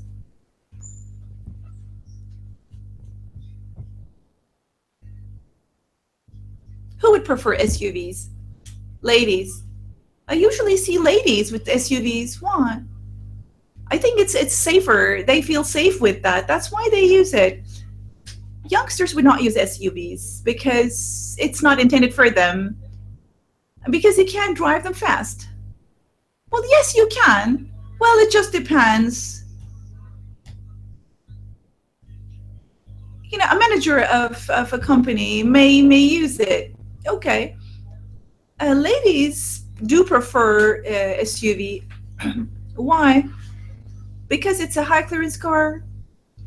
How do they feel about high clearance? I don't know. If only we had a lady with us so that she can answer. I see SUV mostly with ladies.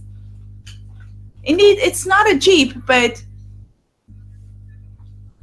Qashqai was sold for the price of Jeep for a while. You know, in the flow of traffic, for some reason, Turkish female drivers,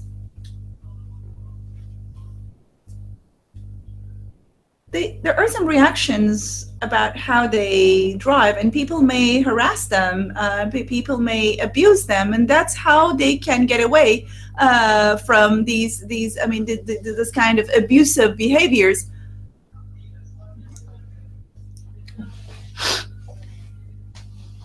You know, the looks in this group of, for example, I like the looks of some of them in the group. Okay, how about hatchback ones? What are the characteristics of hatchbacks?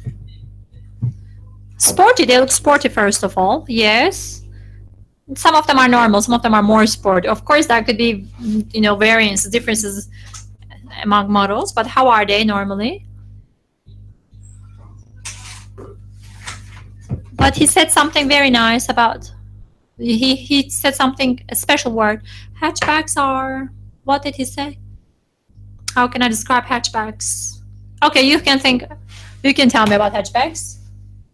They're very simple, very simple. What do you mean by simple? They're very compact, the body is very simple. Well, all the hatchbacks are almost the same. They feel the same. From a distance, all the hatchbacks are the same. It's not easy to differentiate between one hatchback and the other. And what do you think? Ford Focus has sedan versus hatchback. When you look at sedan, it looks simpler, but hatchback, there is a cut and it looks different. What's the difference? But what do you mean? It looks more sporty. He talks about the design-related difference. I can give an example from my brother's car. He has a sedan and the hatchback of Chevrolet Cruze, and I don't like the sedan's lights. How about the hatchback? But the hatchback looks much nicer.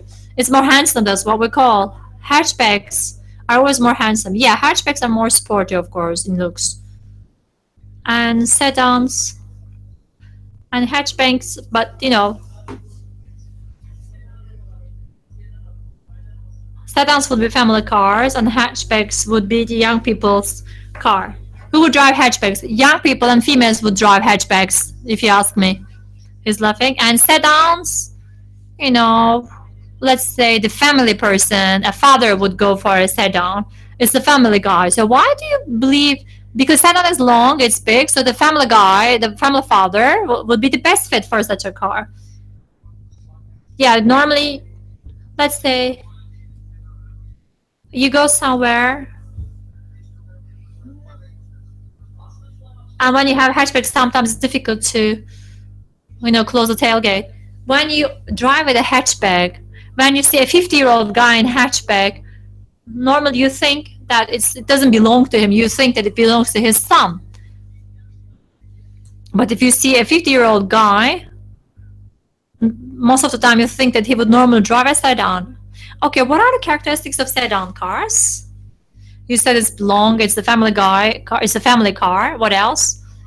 How about the drivers of sedan? Why would they prefer sedan but not something else? Because it looks well settled, well grounded. Why else? Yeah, it looks well settled. And it's long. So why should it be long? What would they want?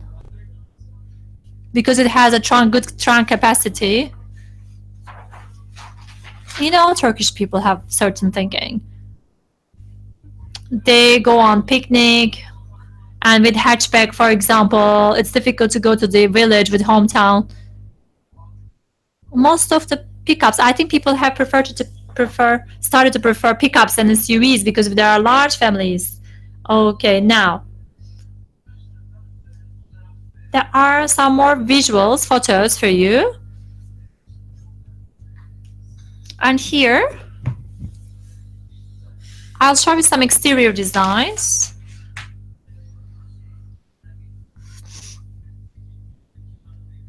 You can think about your next car. Okay. If you could create your next car yourself, but do this independent of brands, okay? For the next car, what would you want to have in the next car, let's say? In terms of exterior.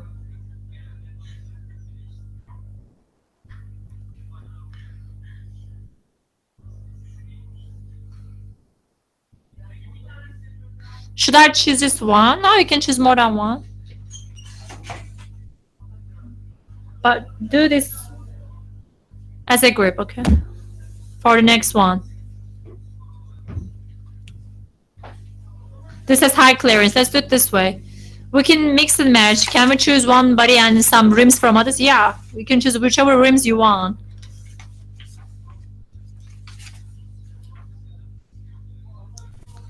The lights on this one is good. S4, you like the lights of S4? Okay. You like the back part of S4? The trunk part of S4, yes. And then? Rims, which rims is the best? Rims of S5 you're taking. The front lights of this?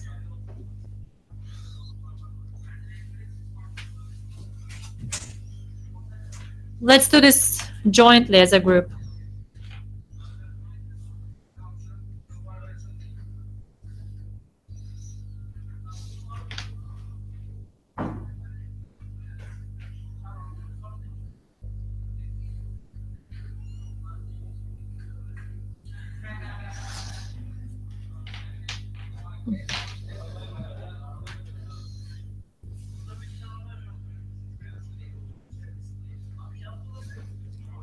Which rims are we choosing?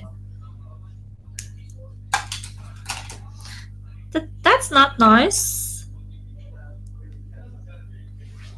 It should be modified.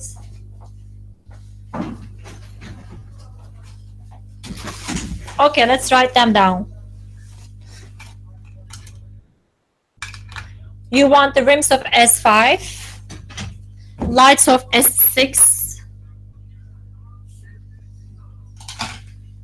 S1 is good in terms of fog lamps.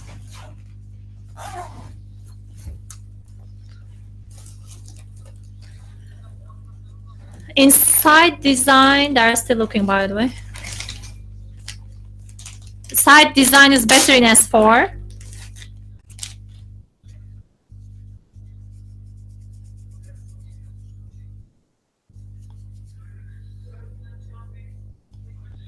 What else? Any design, any exterior that's best on its own or better on its own.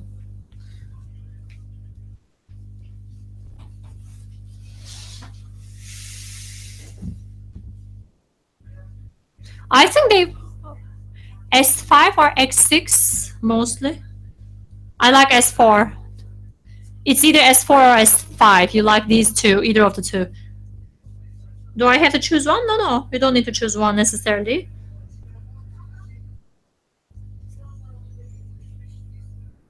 Okay, S4 and S5. How do you feel about these two? Well, could you please tell me about them? Is it the S6? You said S4 or S5? They look like SUV. That's why I said that. This one is sedan. He said this. It looks well subtle.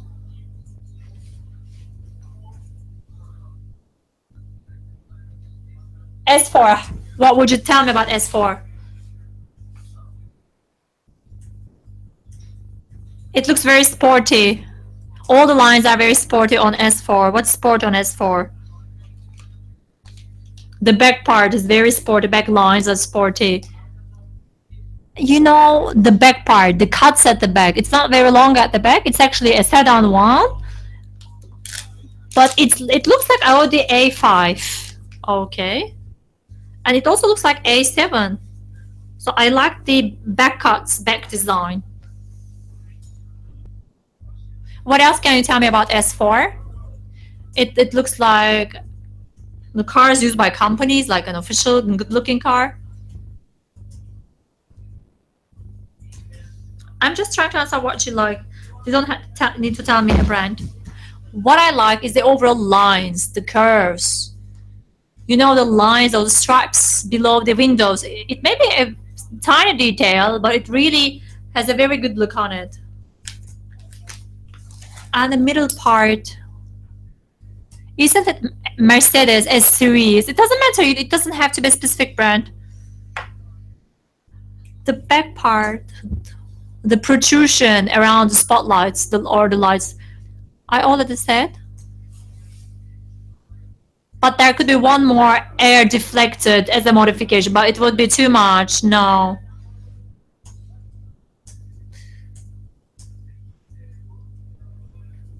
How about S5? S5, this is Jeep, this is a SUV, this is beautiful. How is this? It's very sporty, very good looking.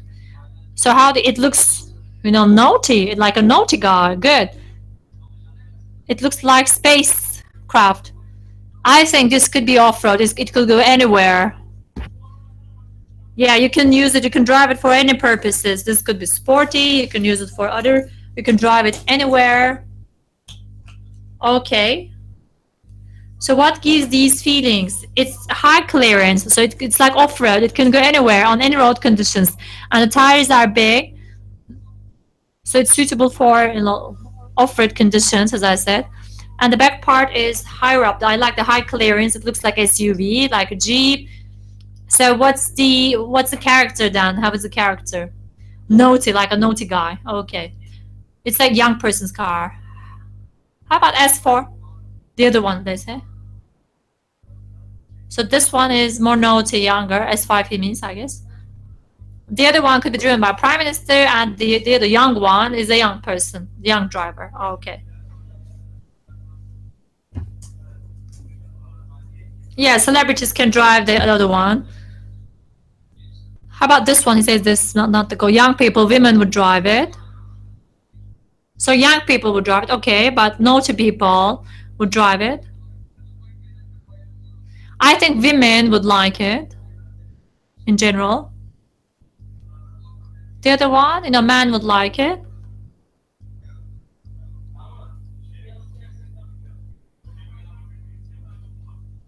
Is there any gender discrimination or gender differences when they produce cars? No, I don't know.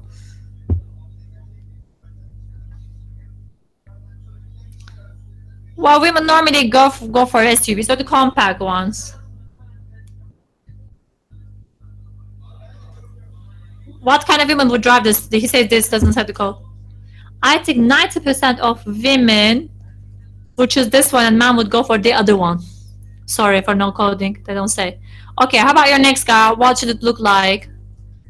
It should look like S5. Some say it should look like S5, or some want to have S4 like looks. Why do you want S4? Because S4 looks like a very well settled. It looks very good, official. I like the looks of S4. I think S4 would have a good road trip, and it's sedan. But S4, there could be a person with business with an S4. You can go to a luxurious place with S4, and they will think you are the boss or something. For S5, yes, it looks rich. Can you give this to me? Okay, let's go one step further. Let's see what we will go through. Now we will look at the interior.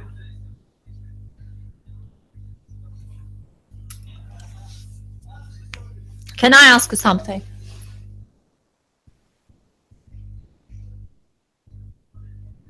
Have you been here for 3 hours or more? Wow.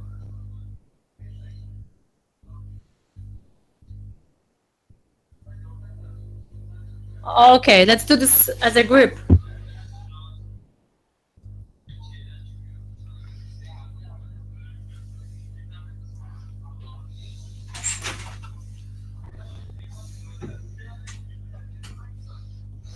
Which one are you talking about? Let's do it one by one says.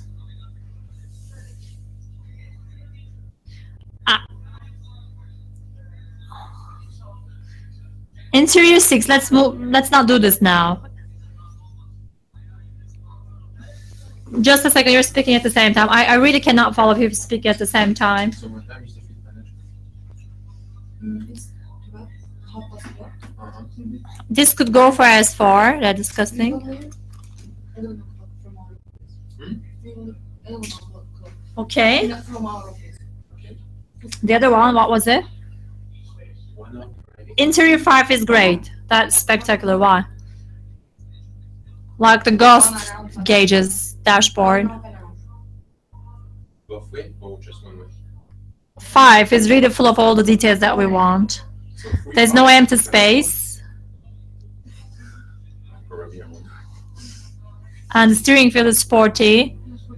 No, it's okay. But I will brief you on the guide and then do the interview. Who will be doing the interview? And if I saw this dashboard, I would really want to buy. How about the others? Which one do you like the most? These two. 3 hours in the car for one interview.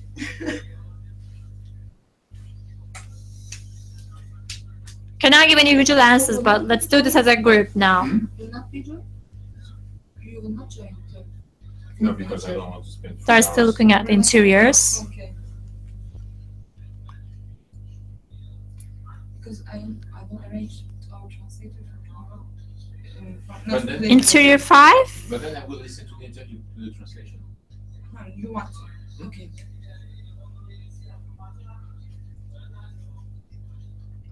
Which one? 7? This and anything else? Maybe interior 4. You can choose 3 if you want, 3 interiors if you want. You eliminated the others, yes.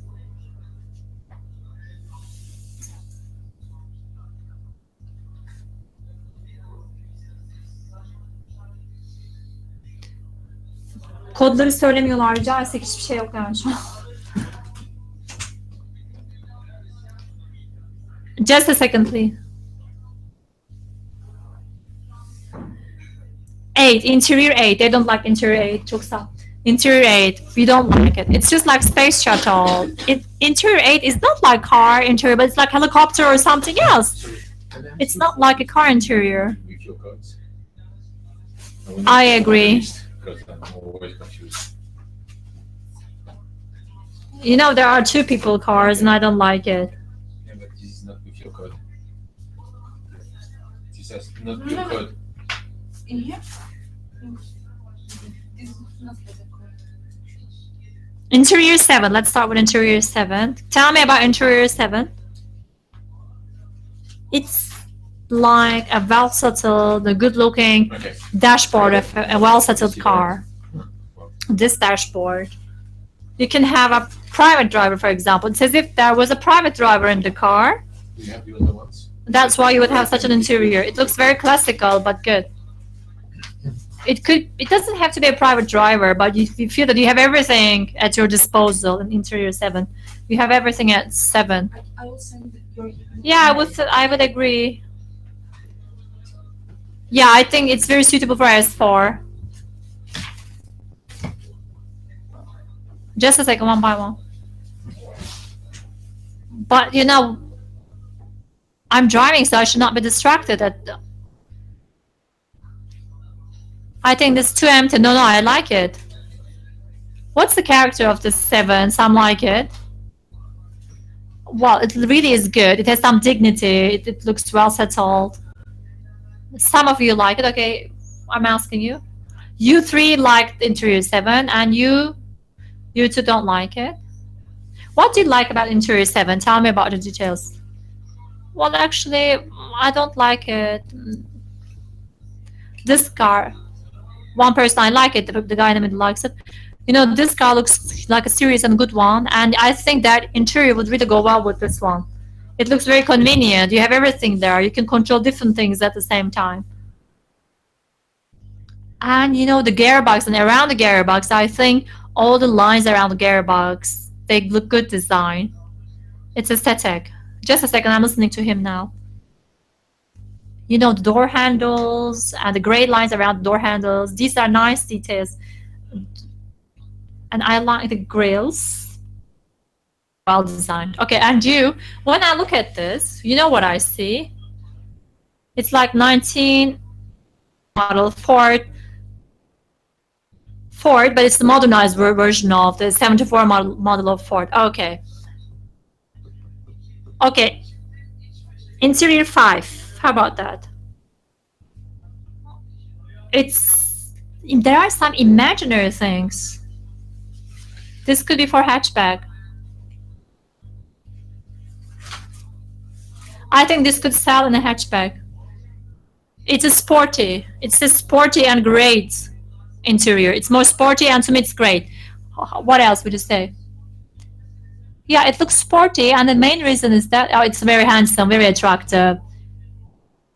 And the handbrake part, I like the handbrake area. The lights I like the combinations and the details around the, yes, 5, interior 5, there they mean. Look at the details and the gauges.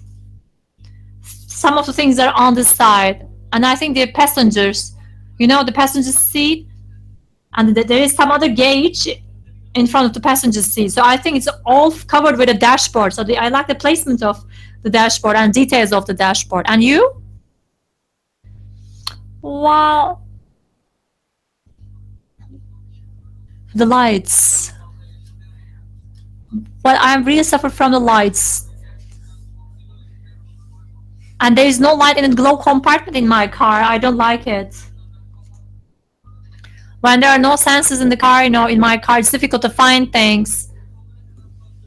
And the more lights you have, the better in a dashboard. So the more lights you have, the better. But the lights should not be disturbing the eyes. Are you happy with the lights? I think the lights on this one in Interior 5 look very good. Okay. And in Interior 5, I'll show you one more thing. You know, lights in the middle. So all the lights and details are stretching towards the door. So the good details are not only focused on the middle part. I think the lights are very good placed. But wouldn't they disturb us? No, I don't think so. Interior 4. This is what it belongs to interior 4. It really looks nice, but just a second, please don't speak to your friends, but stay to the. It's like the inside interior of a ship, like American. Interior 4, like the interior of a ship, one said. While in high clearance cars, in SUVs, for example, the dashboard will be higher up. For example, look at the other interior. The other one is like sedan interior, but interior 4 is like an SUV interior. Why? What gives this feeling? Because the sides are higher up. Some of the details, some of the components are not embedded, are not lower to the ground. That's why it looks like SUV. The multimedia screen is higher up from the floor. That's why there is a straight cut on the dashboard. That's why it looks like SUV. What's the difference between 5 and 4 then? Well, there is a difference, of course. 5 looks more serious. I think they're close. The gearbox area is different. You can change the upholstery and they could get closer. They're speaking at the same time. I think if there are dual colors inside, one of them should be beige. Okay, but they can change the colors. I would choose interior 4. How about the dashboard, the middle section? I would go for interior 4. Do you agree on interior 4? Yes, interior 4 is easier, more simple, and it's easier to use. I also choose interior 4. Out of the 3 for your next car, what would you want to see? Interior 5. 5. I would say 4. Why do some of you want interior 5? As I said, the dashboard is not interrupted, so it starts with one place and ends up there. So I like the placement and the length of the dashboard. So it's good to have these lights on that.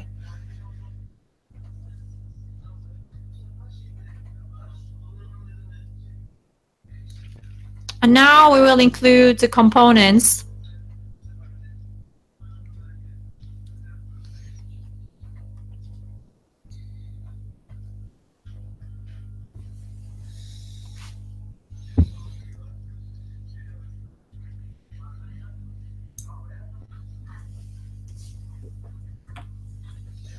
Wow, already finished? They're finished, yes.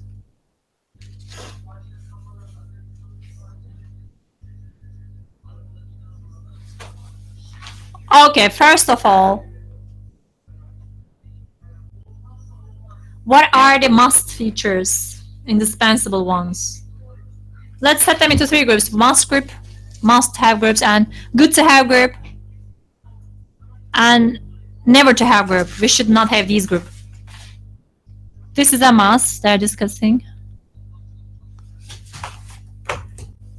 Good quality upholstery is a must feature, I guess. Okay, number 2 is legroom. More legroom is a must feature, must-have feature. What else would you say? LED lights is a must-have feature.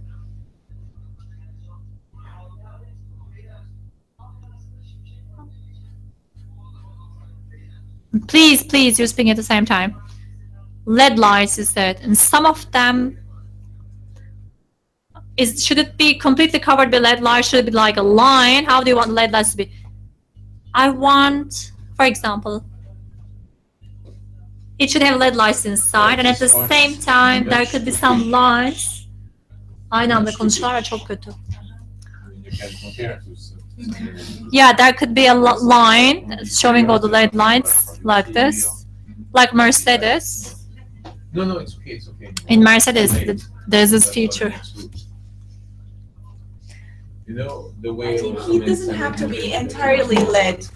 getting people physically get into that. In the models How of does it Mercedes, feel? there is a Here LED it's more light. about, oh, It's no. like your We're still eyebrows, thinking in and terms they're of body beautiful shape, but looking. Body shape is not the only question. What They else say, do we okay, have this to is go for over? SUV, this is for sedan, this is for hatchback. No, this is not the question. You know what I mean? That's because when we talk This is the about body trunk. shapes, This is the doesn't console. mean Does that everybody it's agree all with about these? body shapes. Do you agree with the console? See what I mean? Yeah. Nice. I understand your concern. And here's a LED Do you agree or light. not with, Large trunk is a must. This is something everybody asks for. Okay, just a second. Farhan is speaking. Large trunk is something desirable for a family. Tomorrow morning. Uh-huh. And Salim will The more materials you can fit in, the better it That's is. She breathes. He attended, I breathe. So that's like already quite a lot. What about storage compartment and middle console? They also are important. ABS is the most important thing, as well as the seating. Well, that's a standard thing. But you can just fix it for yourself, customize it. Adjustable seating is important, you know, sliding the seats back and forth is nice. Okay, just a second, gentlemen. You push on the second button. You just customize it for your wife, for instance. With the, Did you send me the- if it's fully adjustable, just like this, Okay. it may take the shape of a human body. Don't worry, I will receive it. Yeah, you've got this in BMW. Is this indispensable? Well, it's very good to have. Of course, it's not indispensable, so it's good to have. It's not a must. You wouldn't feel sad if you don't have this feature. But what you have in your left hand are must have, but the right hand is for good to have. No, yes, I did receive it. What else would not make you feel too worried about? Wrapping seating and hybrid engine. No, that's not so essential. I don't. Self-charging, engine is really nice. Leg extension apparatus, that's not so needed. I shouldn't have that. It's not good to have. It's just waste of money. What about the front windscreen? Yeah, you've got that windscreen reflection of the dashboard. Passat has got those. It's just reflecting the image on the windscreen. What about automatic cruising?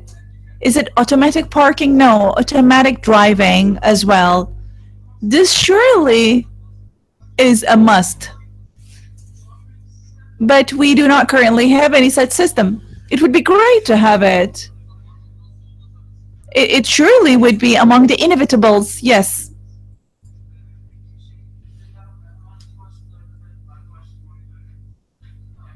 What about headrest monitor behind headrest?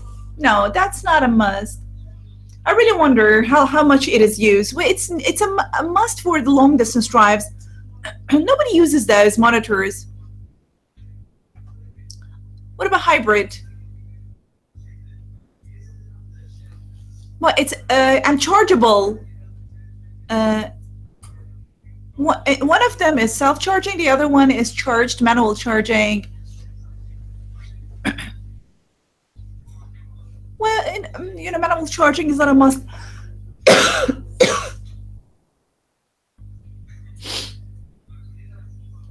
What would you say about that? We divided the features into two. The ones you're holding are the must-haves. But if you have others, they will raise the price. Is there anything missing? No. Yes, there are missing things. Tires. We haven't talked about steering wheel. How do you think it should be? Well, indeed, anything, all the commands should be controllable on the steering wheel. A driver should be able to control everything through the steering wheel. And secondly, steering wheel having a leather sleeve is very important. It's very important. You should have those features. And what else haven't we covered? Heating and cooling of the seating. I don't know if you have used it. It cools you off, and or so you don't sweat in summertime. It's very nice, and in wintertime it heats you. As I said in the beginning of our discussion, when the windows are open, using your keys, you could close the windows, and the folding and unfolding of mirrors automatically, and automatic on and off button for the headlights and stops. And every car must have panoramic. I'm not talking about sunroof, by the way. Every car should have panoramic glass top. Should it be like that? Yeah. And what else should a car have? We haven't talked about No problem. speed fixing mechanism and rear camera, a camera that shows you 360 degrees.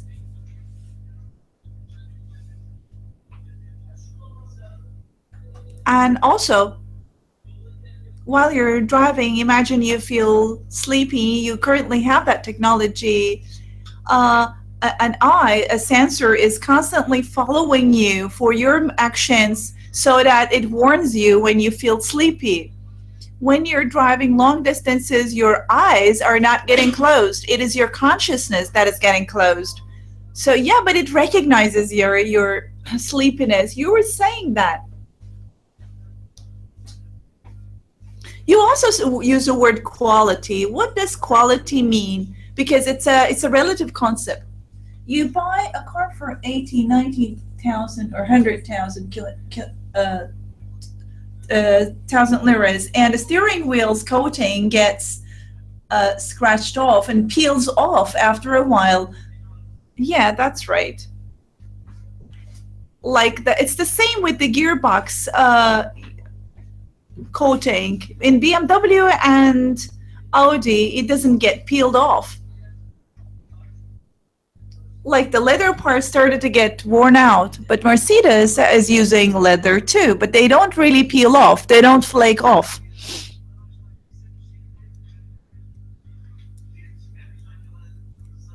Do you think, I believe, I'm going to say something really simple. Imagine you're driving and your tire starts to lose some air, and there must be a warning system.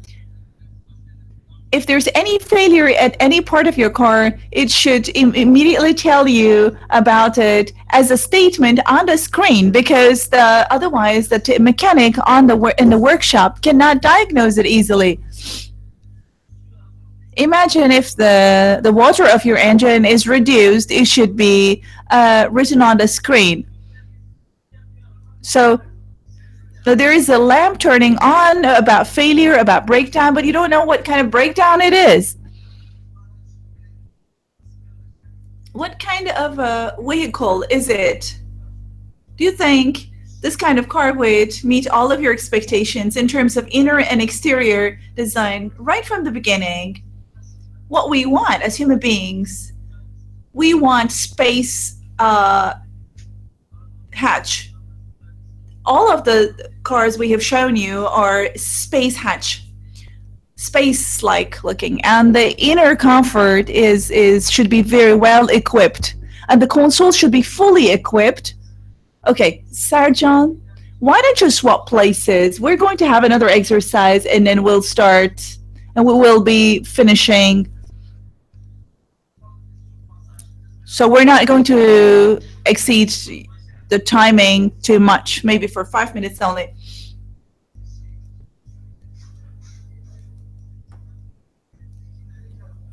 I'm going to give you 2 sheets of paper. and we have a lot of magazines.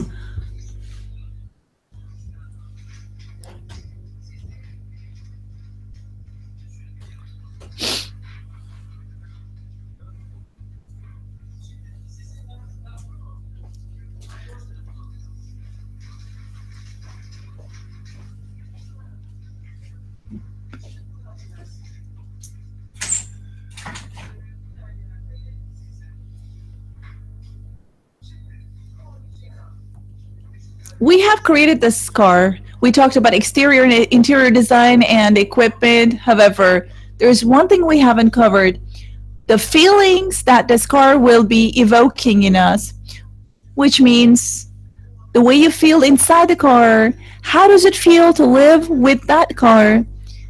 How are you going to feel while driving it? And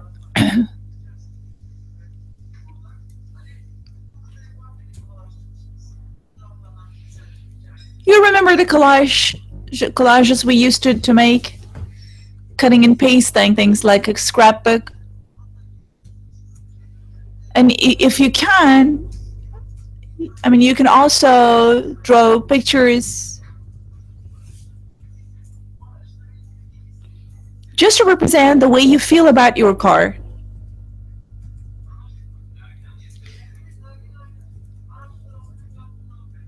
Please do not use any car pictures. Try to think of your car, in your dream car. I mean, the car that you dream. You remember we created a car. So whenever you use that car, how would you feel?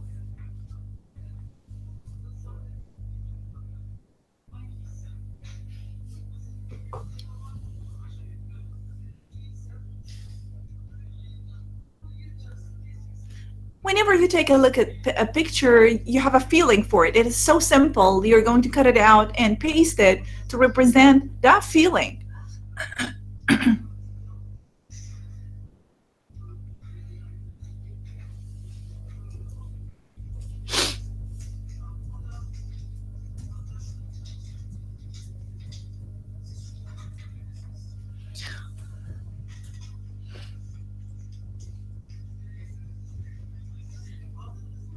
You got the point, right? But I want you to come up with joint decisions, okay, as a group.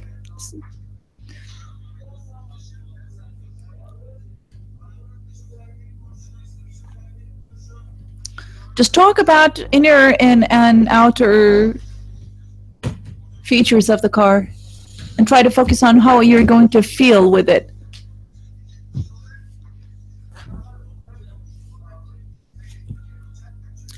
Do you know which features to choose? Do you remember which features to choose here? No? No, don't worry. Yeah. Derek? Yes. Which features did they choose? Actually, I don't remember. I will read it. Okay. And also, how did you split them? These the left hand ones are more okay to power. They are more influencer. That's why I choose them. And they were the right one are more social and more they are needing basic cars and more comfortable cars. That's why I choose. Agree. Agree. I will get the. After the group, don't worry.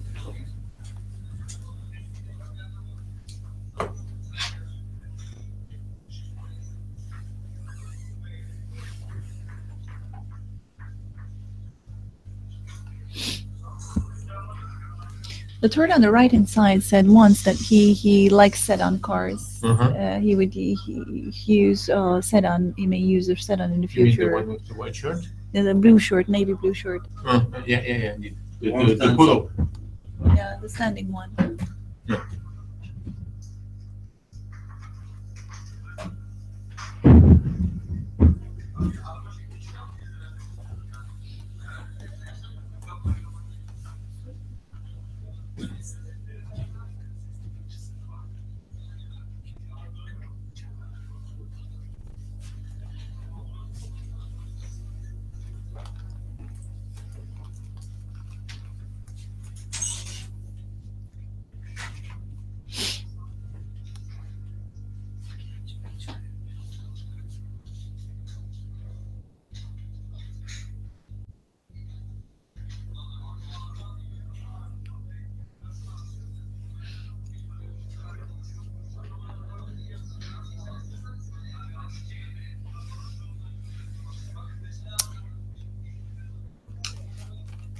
Not the same. The first one on the right-hand side says, this exercise sounds so irrelevant and nonsense to me. Which ones are saying that? The white shirt. Uh-huh. And the other ones? And the other ones that are mumbling, talking all together. Are they choosing together the pictures to put on the poster? That's important. Yeah. So to make sure that it's not, especially that guy is pretty much keen on taking the lead. So Let me check that. yeah, let me check that this everybody agrees on. Happiness of the family, refreshment of the car. This is what we try to represent. Comfort of the car is indicated in this picture. He's telling about his pictures. Yeah, sure. Yourself. Okay. I see you tomorrow then, right? 10? For No? To brief on the guides? oh, Salim is not available 10, maybe 5 p.m. She will be available. But then she has an interview at 7. Yes. And Kerem, so so when do we decide on the Kerem for the next groups also? We will talk tomorrow What time? with the talk team about Karen. Yeah. I don't know, but we said that let's start tomorrow. I don't know. Still, we want to give a chance to him because he has only 5 groups in the whole project. Yeah, but one more chance, I'm okay. But then how can I check if I'm satisfied or not? You know what I mean? Okay, you can see him whenever that's group, Okay. web streaming or something else. I don't know. Okay. Or I can send you some video recorder. Maybe they'll record by the time it arrives and also it has to be web streaming. But we have to decide on when because then okay. So That's his next group.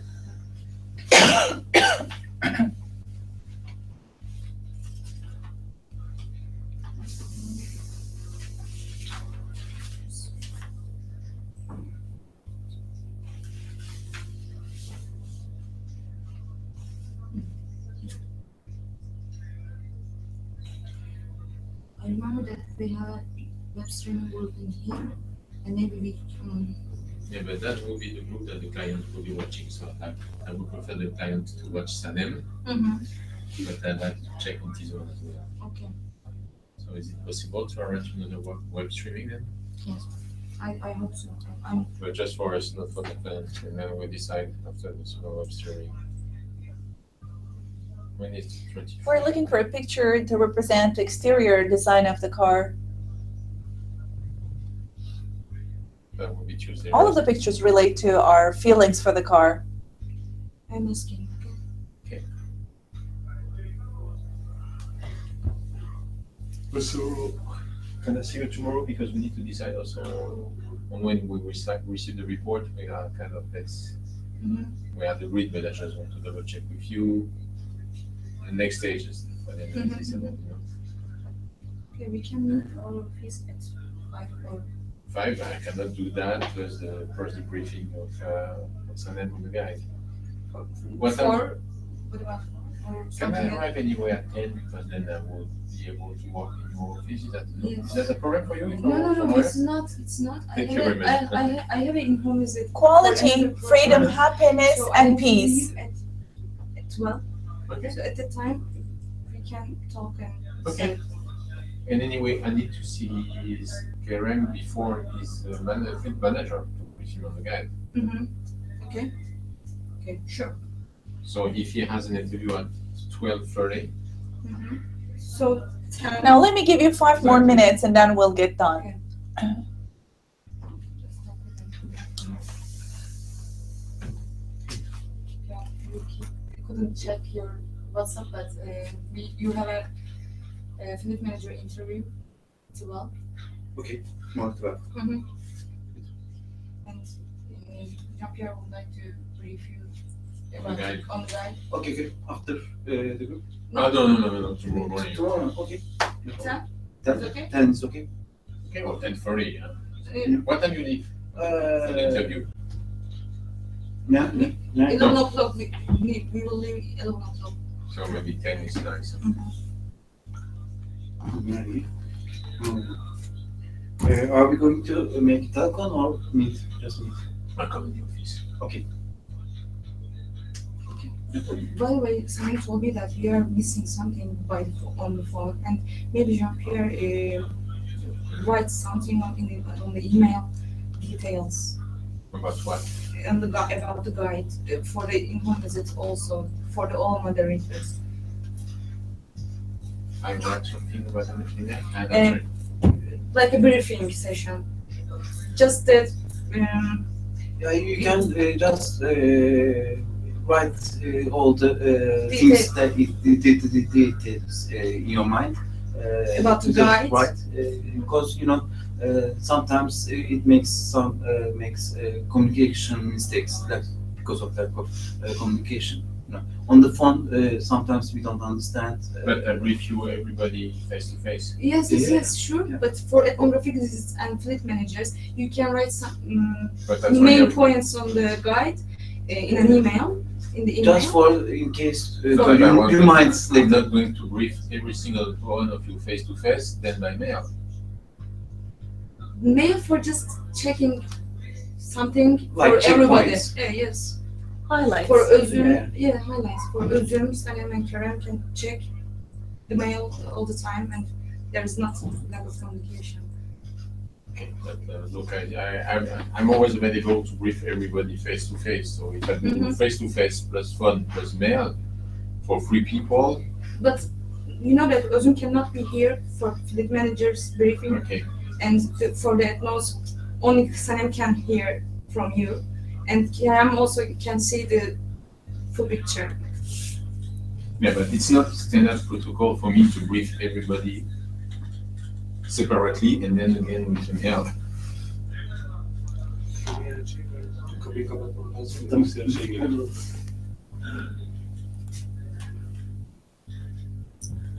Okay, we discuss about that tomorrow. Anyway, I will be at 10. I need to brief Karen on the fleet manager by 10:30ish, 11. Well, 10 is good. But I have the impression that I'm doing the same job 2 times, 3 times, mail, phone, face to face, you know? It's super time consuming for me as well. Yes, okay, then skip the mail. I don't know. No, but if you Sanem feel, if you think suggested it's, because if you think it's necessary, I will do it. no, But, Sanem said that Özüm cannot be here, and maybe we are missing something. It's only advice. okay. Yes. It's up to you. Anyway, I do my best. I'm going inside again. Well, yeah, sure. So that's not too bad.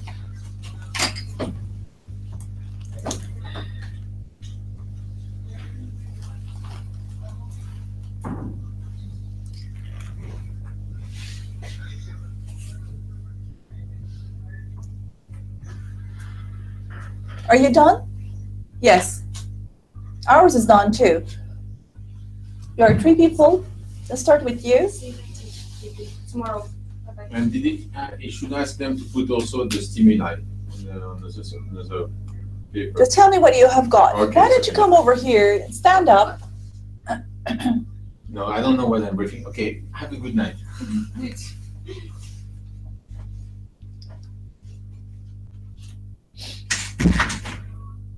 Should I say it to you or to the next door? Towards us.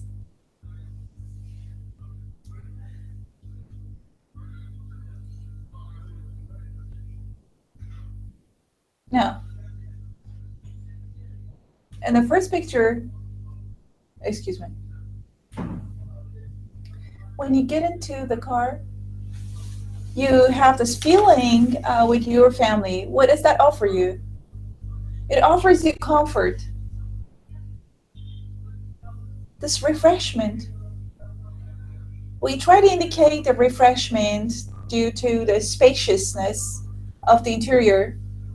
Cap, in this picture, excuse me, gentlemen, please don't talk among yourselves.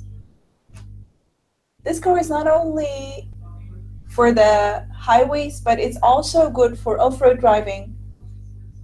How do you think it's going to offer this? Because of its suspension, good suspension system with the high clearance, it could offer this. Here, the comfort of the seats, very much like you're sitting on your bed. So you would feel happier while sitting at the seats. The lights at the on the dashboard and console. What about this console? Gentlemen, please. What is the benefit of having such a well-lit console? You wouldn't fall asleep. It's not that you wouldn't fall asleep, but it offers you such a pleasure. It's indulging, you know? The greater number of lights you have, the happier you would feel. You would want to get into your car at all times. That's how I feel personally. In this picture, it has to do with the sharp look and rebellious look of the style of the car. What is the benefit of having an aggressive or a rebellious look? When you take a look at the car, it offers you an imagery. You would say, knock on wood, this is a good car. Again, this picture represents the comfortability of the car. The gentleman, please again, do not speak. I mean, you're just keeping it longer.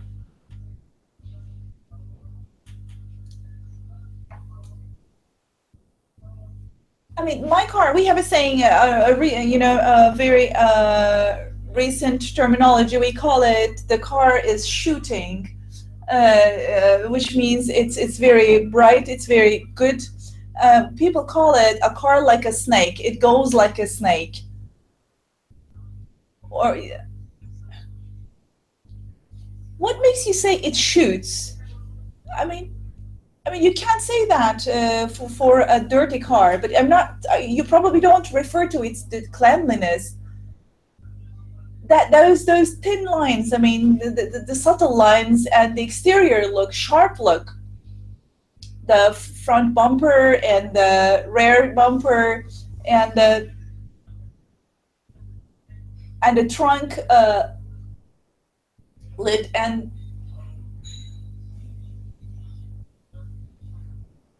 this picture represents the fast and agile driving of the car. What is the benefit of that? If it's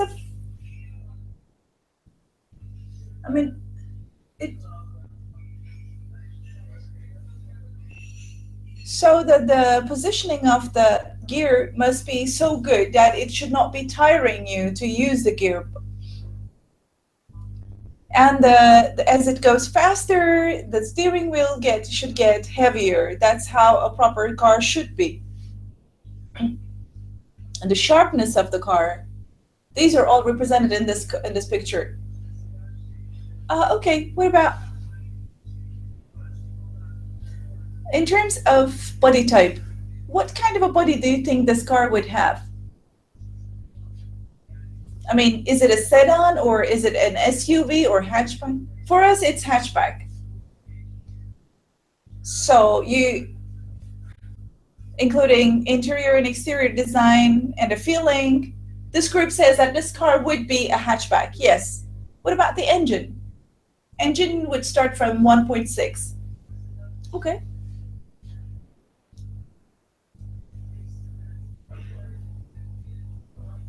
What would be the most outstanding equipment as opposed to other? What differentiates it from other cars? Lighting and that rebellious exterior look. So some differentiating factor inside and outside the car. Yes, the lights inside the car, and it should be very well lit. Among these groups, which group would it get into? X5 group? No. I mean, we made 4 different groups, remember? Which one should it be filed into? Either the first one, no, this one, no. The family car group, you mean? Are you talking?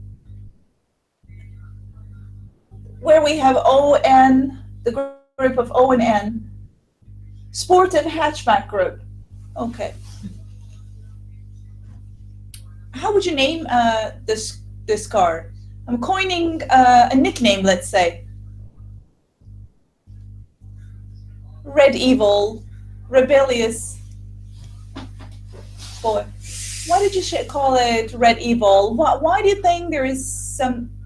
It's like a red devil because of its sharp look. So, would you want your next car to be like this? Yes. Thank you so much for doing this exercise. It was great. Now let's move on to you.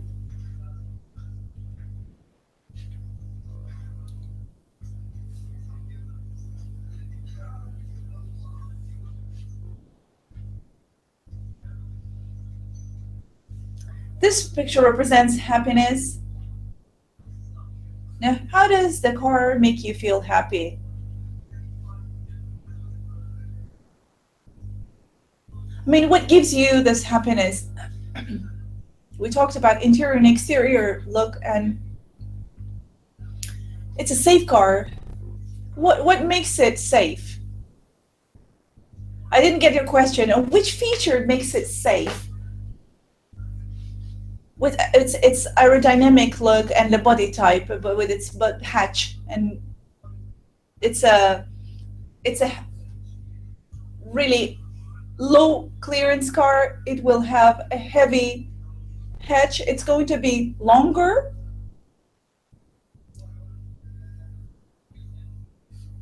It's good quality. Ya bu adam duyulmuyor. And you have the picture of Rolex wristwatch. What gives you a sense of quality? You know, you just get on so many different cars. You must have seen so many cars, but you know, what gives you a sense of quality? What is the commonality? Superiority in terms of technology. So you think high technology is indicating it's good quality? Yes. And materials used inside, which material? You know, if you have steel bars inside rather than fiber, now why would a car be expensive? Because of its materials used in it. Like the console would be very plain, but safety would always be very highlighted in Volvo. So that is the thing that makes it expensive. So when equipment is good quality, that car is good quality. How would you comment? How others would comment on it? What would be included in quality definition? Like as we talked about quality. Materials used in the car makes it good quality. You know, even the upholstery of the seating and the TV quality and the gearbox handle and leather seating, like, you know, glow compartment. In some cars it's plastic, in some of them it's leather. And like, I mean, you can use the glow compartment as a cooling section, which is a very simple idea, but that makes it good quality. So this idea makes it good quality alone. But this is just a small idea. You know, they just, a maniac, a crazy person used the, LED lights, and it has become very popular, and it's an indication of quality now. What else is included? This picture represents the speed of the car. This is a picture of a cockpit, an airplane's cockpit. What about this speed? I mean, how do you think? What kind of an engine do you need? It cannot be anything lower than 1.6.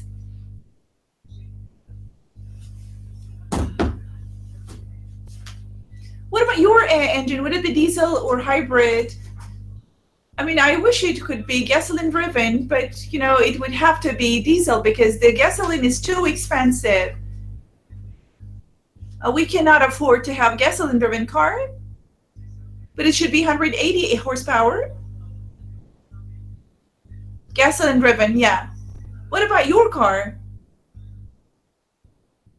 I just favor new technology. If you make such a chic-looking car, I would want gasoline-driven plus electric car. I mean, it's a hybrid car. Excuse me, please. Very much like CVR of Toyota. So it would be very beautiful, but you cannot drive it uphill.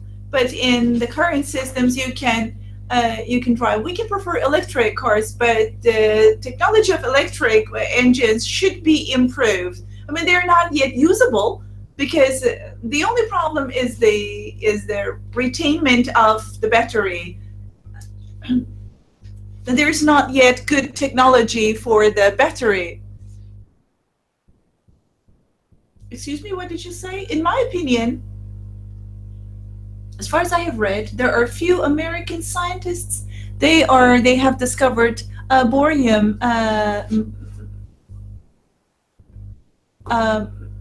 in Turkey, and they have produced high energy source from borium, and they just disintegrate that material to make fuel. Well, our people make soap out of that material.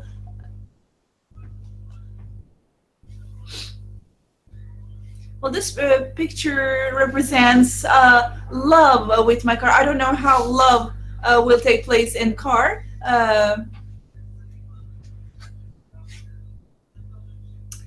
he talked about elegance in the car. So, and you also mentioned a naive car. You wanted to have a naive car. Naive looking car. Somewhere in the middle you said that.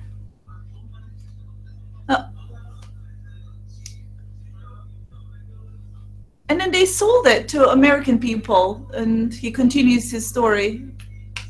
Now, how do you think your car will look naive? Let's not keep it long. Let's try to be clear.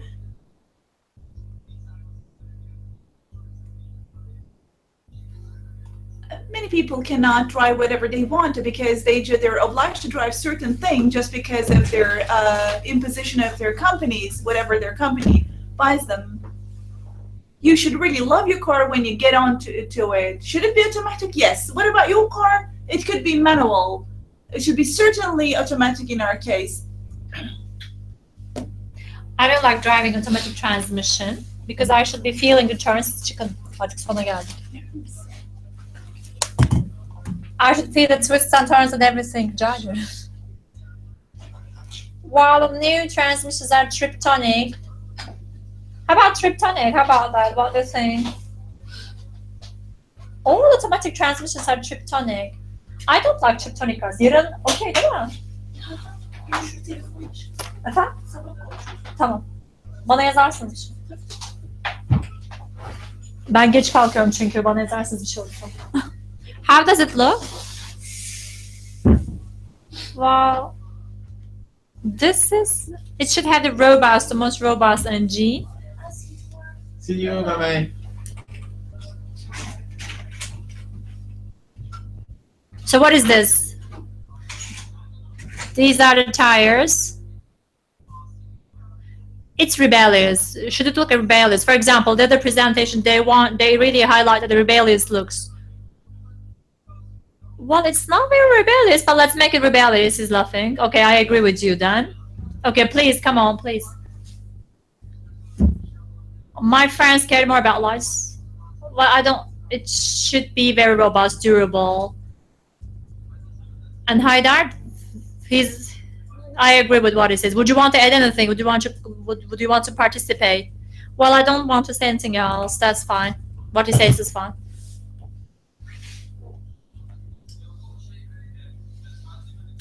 It looks high quality with all details on the right-hand side. Okay. They're speaking at the same time. You talked about Mercedes Star? No, he means it needs to look very appealing. Mona Lisa is the nickname. Is laughing. What is Mona Lisa? No. Okay. Mona Lisa smile, he says. So out of the 4 groups, where would it go? It's sedan, the same group. Bless you. It's sporty.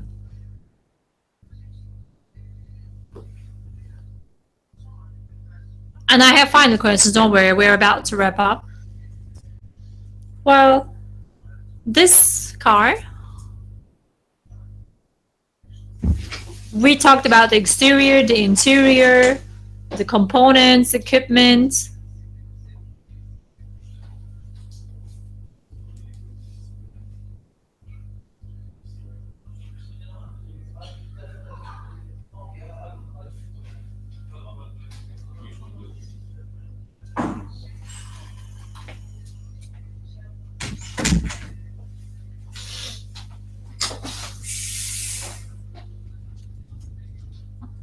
We'll do one more thing. We determine some exterior interior designs. So choose the exterior designs that's felt with this car. Which one was it? What will be the exterior design of this car? And the interior?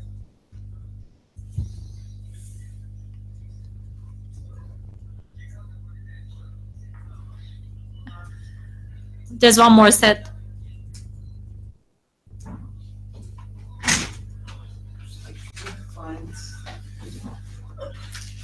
I guess this one, the second set. Yeah, it's not coded, but this one is not coded. Here you have a coded interior. You have it's a bit messy. Huh? You need to have 2 sets. That's all. You only have the coded. Okay, I will show you. I will show you. Okay. Is it good for you? Yeah, but you need to ask them to to put the proper stimuli, maybe on another sheet of paper or something. I don't know. Okay. Okay, that fits with the concept. Thank you.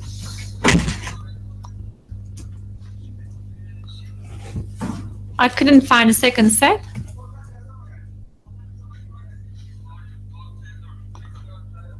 S4, you choose S4. And S4. We decide on S4, okay. How about interior design? Which interior design should be there?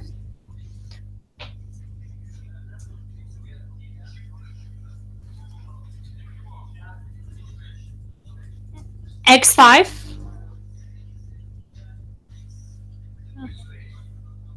Interior 5.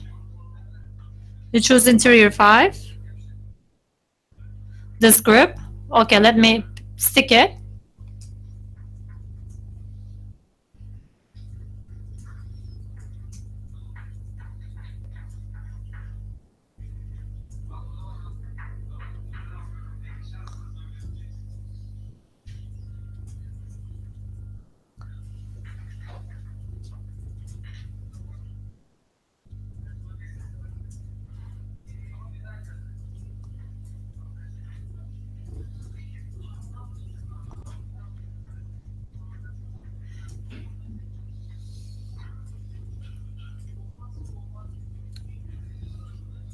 So the must have components or features. I don't know where the must have ones are, one says.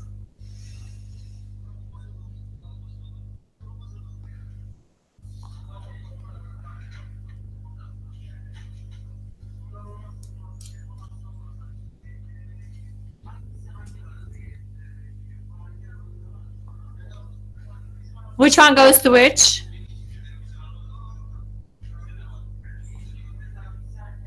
Legroom, but more like legroom. You want this feature in both cars, okay? Quality upholstery, yeah. High ceiling, we don't have to have it in our group. No, we would not necessarily have it in my group. No, the car is low ceiling already. We wouldn't have this feature. We don't have to have high ceiling, okay? Well, I think we don't have to have it. Trunk, yes, that's a must. Yes, both groups we would need to have the trunk feature. LED lights, yes, we should definitely have it in the group. Yes, it's a must feature. Okay. Full LED lights, yes, we should have them.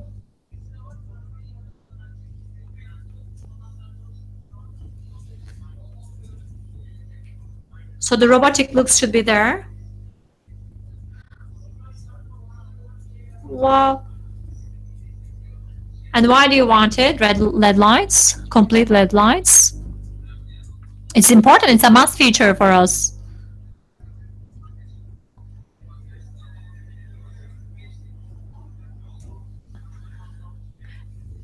Improved or advanced dash console or dashboard, yes, we want that. Custom made, customized seats, we don't have to have it. Yeah, we should have it. Why not? It's good to have it. We can do without it.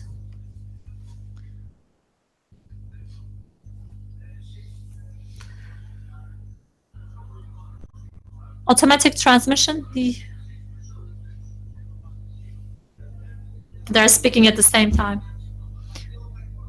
Lane departure thing. Yeah, we should have the lane departure, lane control feature. I want that. We should definitely have this lane control or lane departure feature. Okay.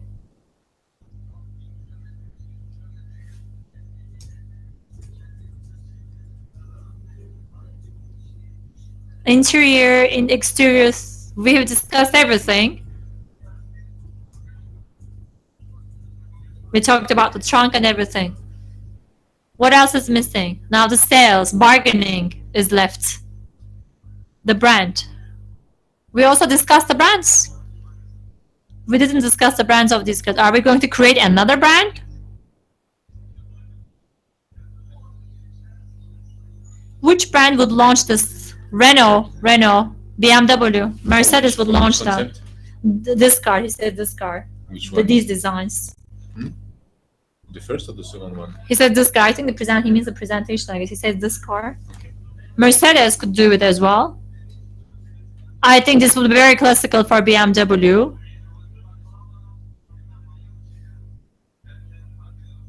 It would park itself if it were Mercedes or something. Well, there are a few brands who can launch these. It could be, well, Hyundai wouldn't do it. Peugeot, no, I don't think it's Peugeot. Renault Group or Volkswagen or Dodge Group would launch these. Toyota, no.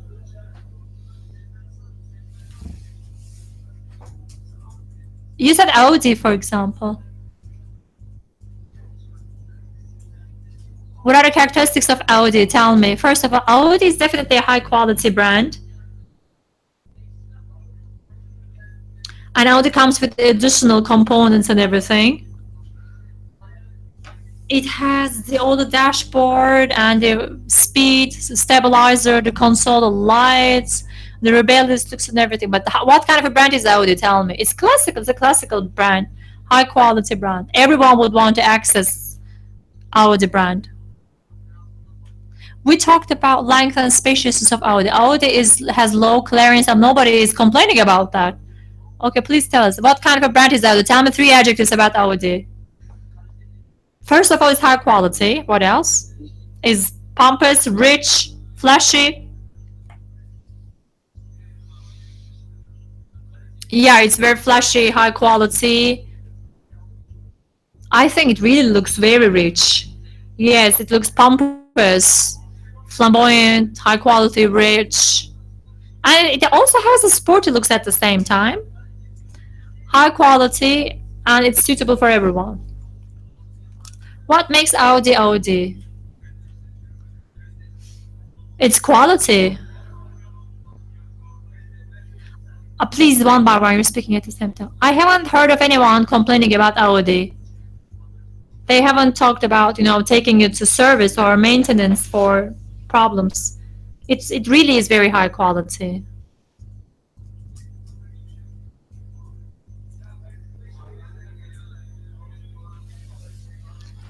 It's really is good quality. It's unquestionable. They're speaking at the same time. It's only inaudible. Okay. What were you saying? I think Audi, it's a German brand. I don't remember when it was founded. I think it was founded in 1936 or something. It proved itself already to the world, and it keeps innovating things and itself. So what kind of a brand is it?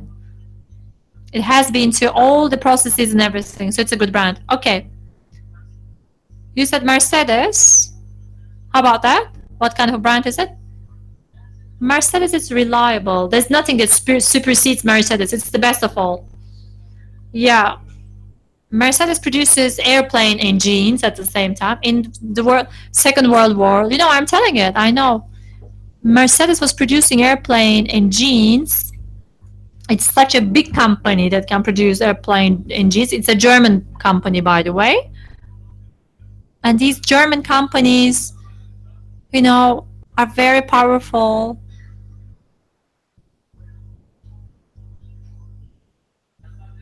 I think I'm very confused now. It's very late. As far as I know, Mercedes started to use the engines of Renault. Yeah, Mercedes has started to use the Renault engines. Is it so? One says.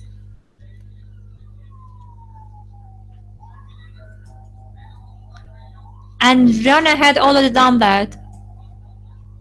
It made an agreement,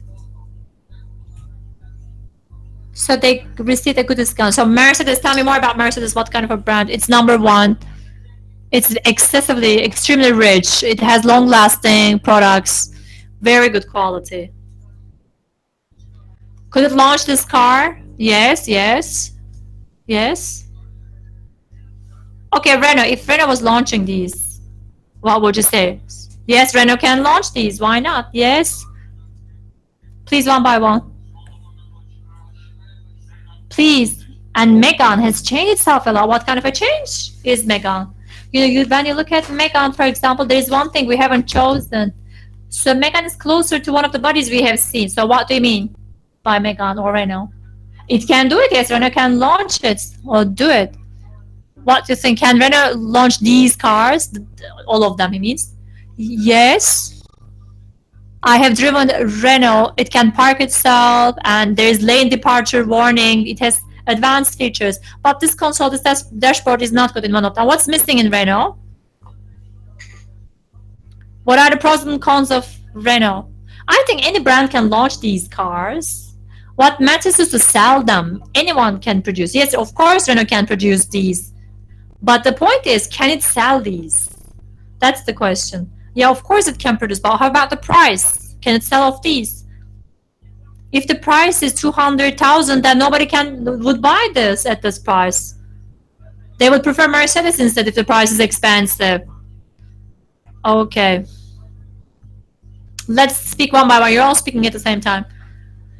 Well, Renault has many features now, but again, there is a price difference between Renault and the others. Even if Renault updates itself and makes advancements, it's not a BMW at the end of the day. It's not a BMW. You don't get the same pleasure.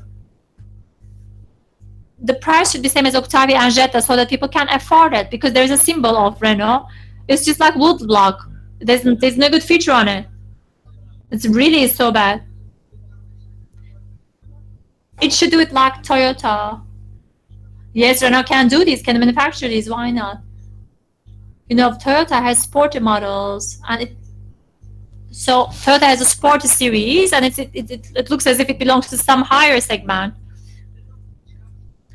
Of course, Renault can launch it. Any other brand can do these. It's a well-established company, but after it sells it,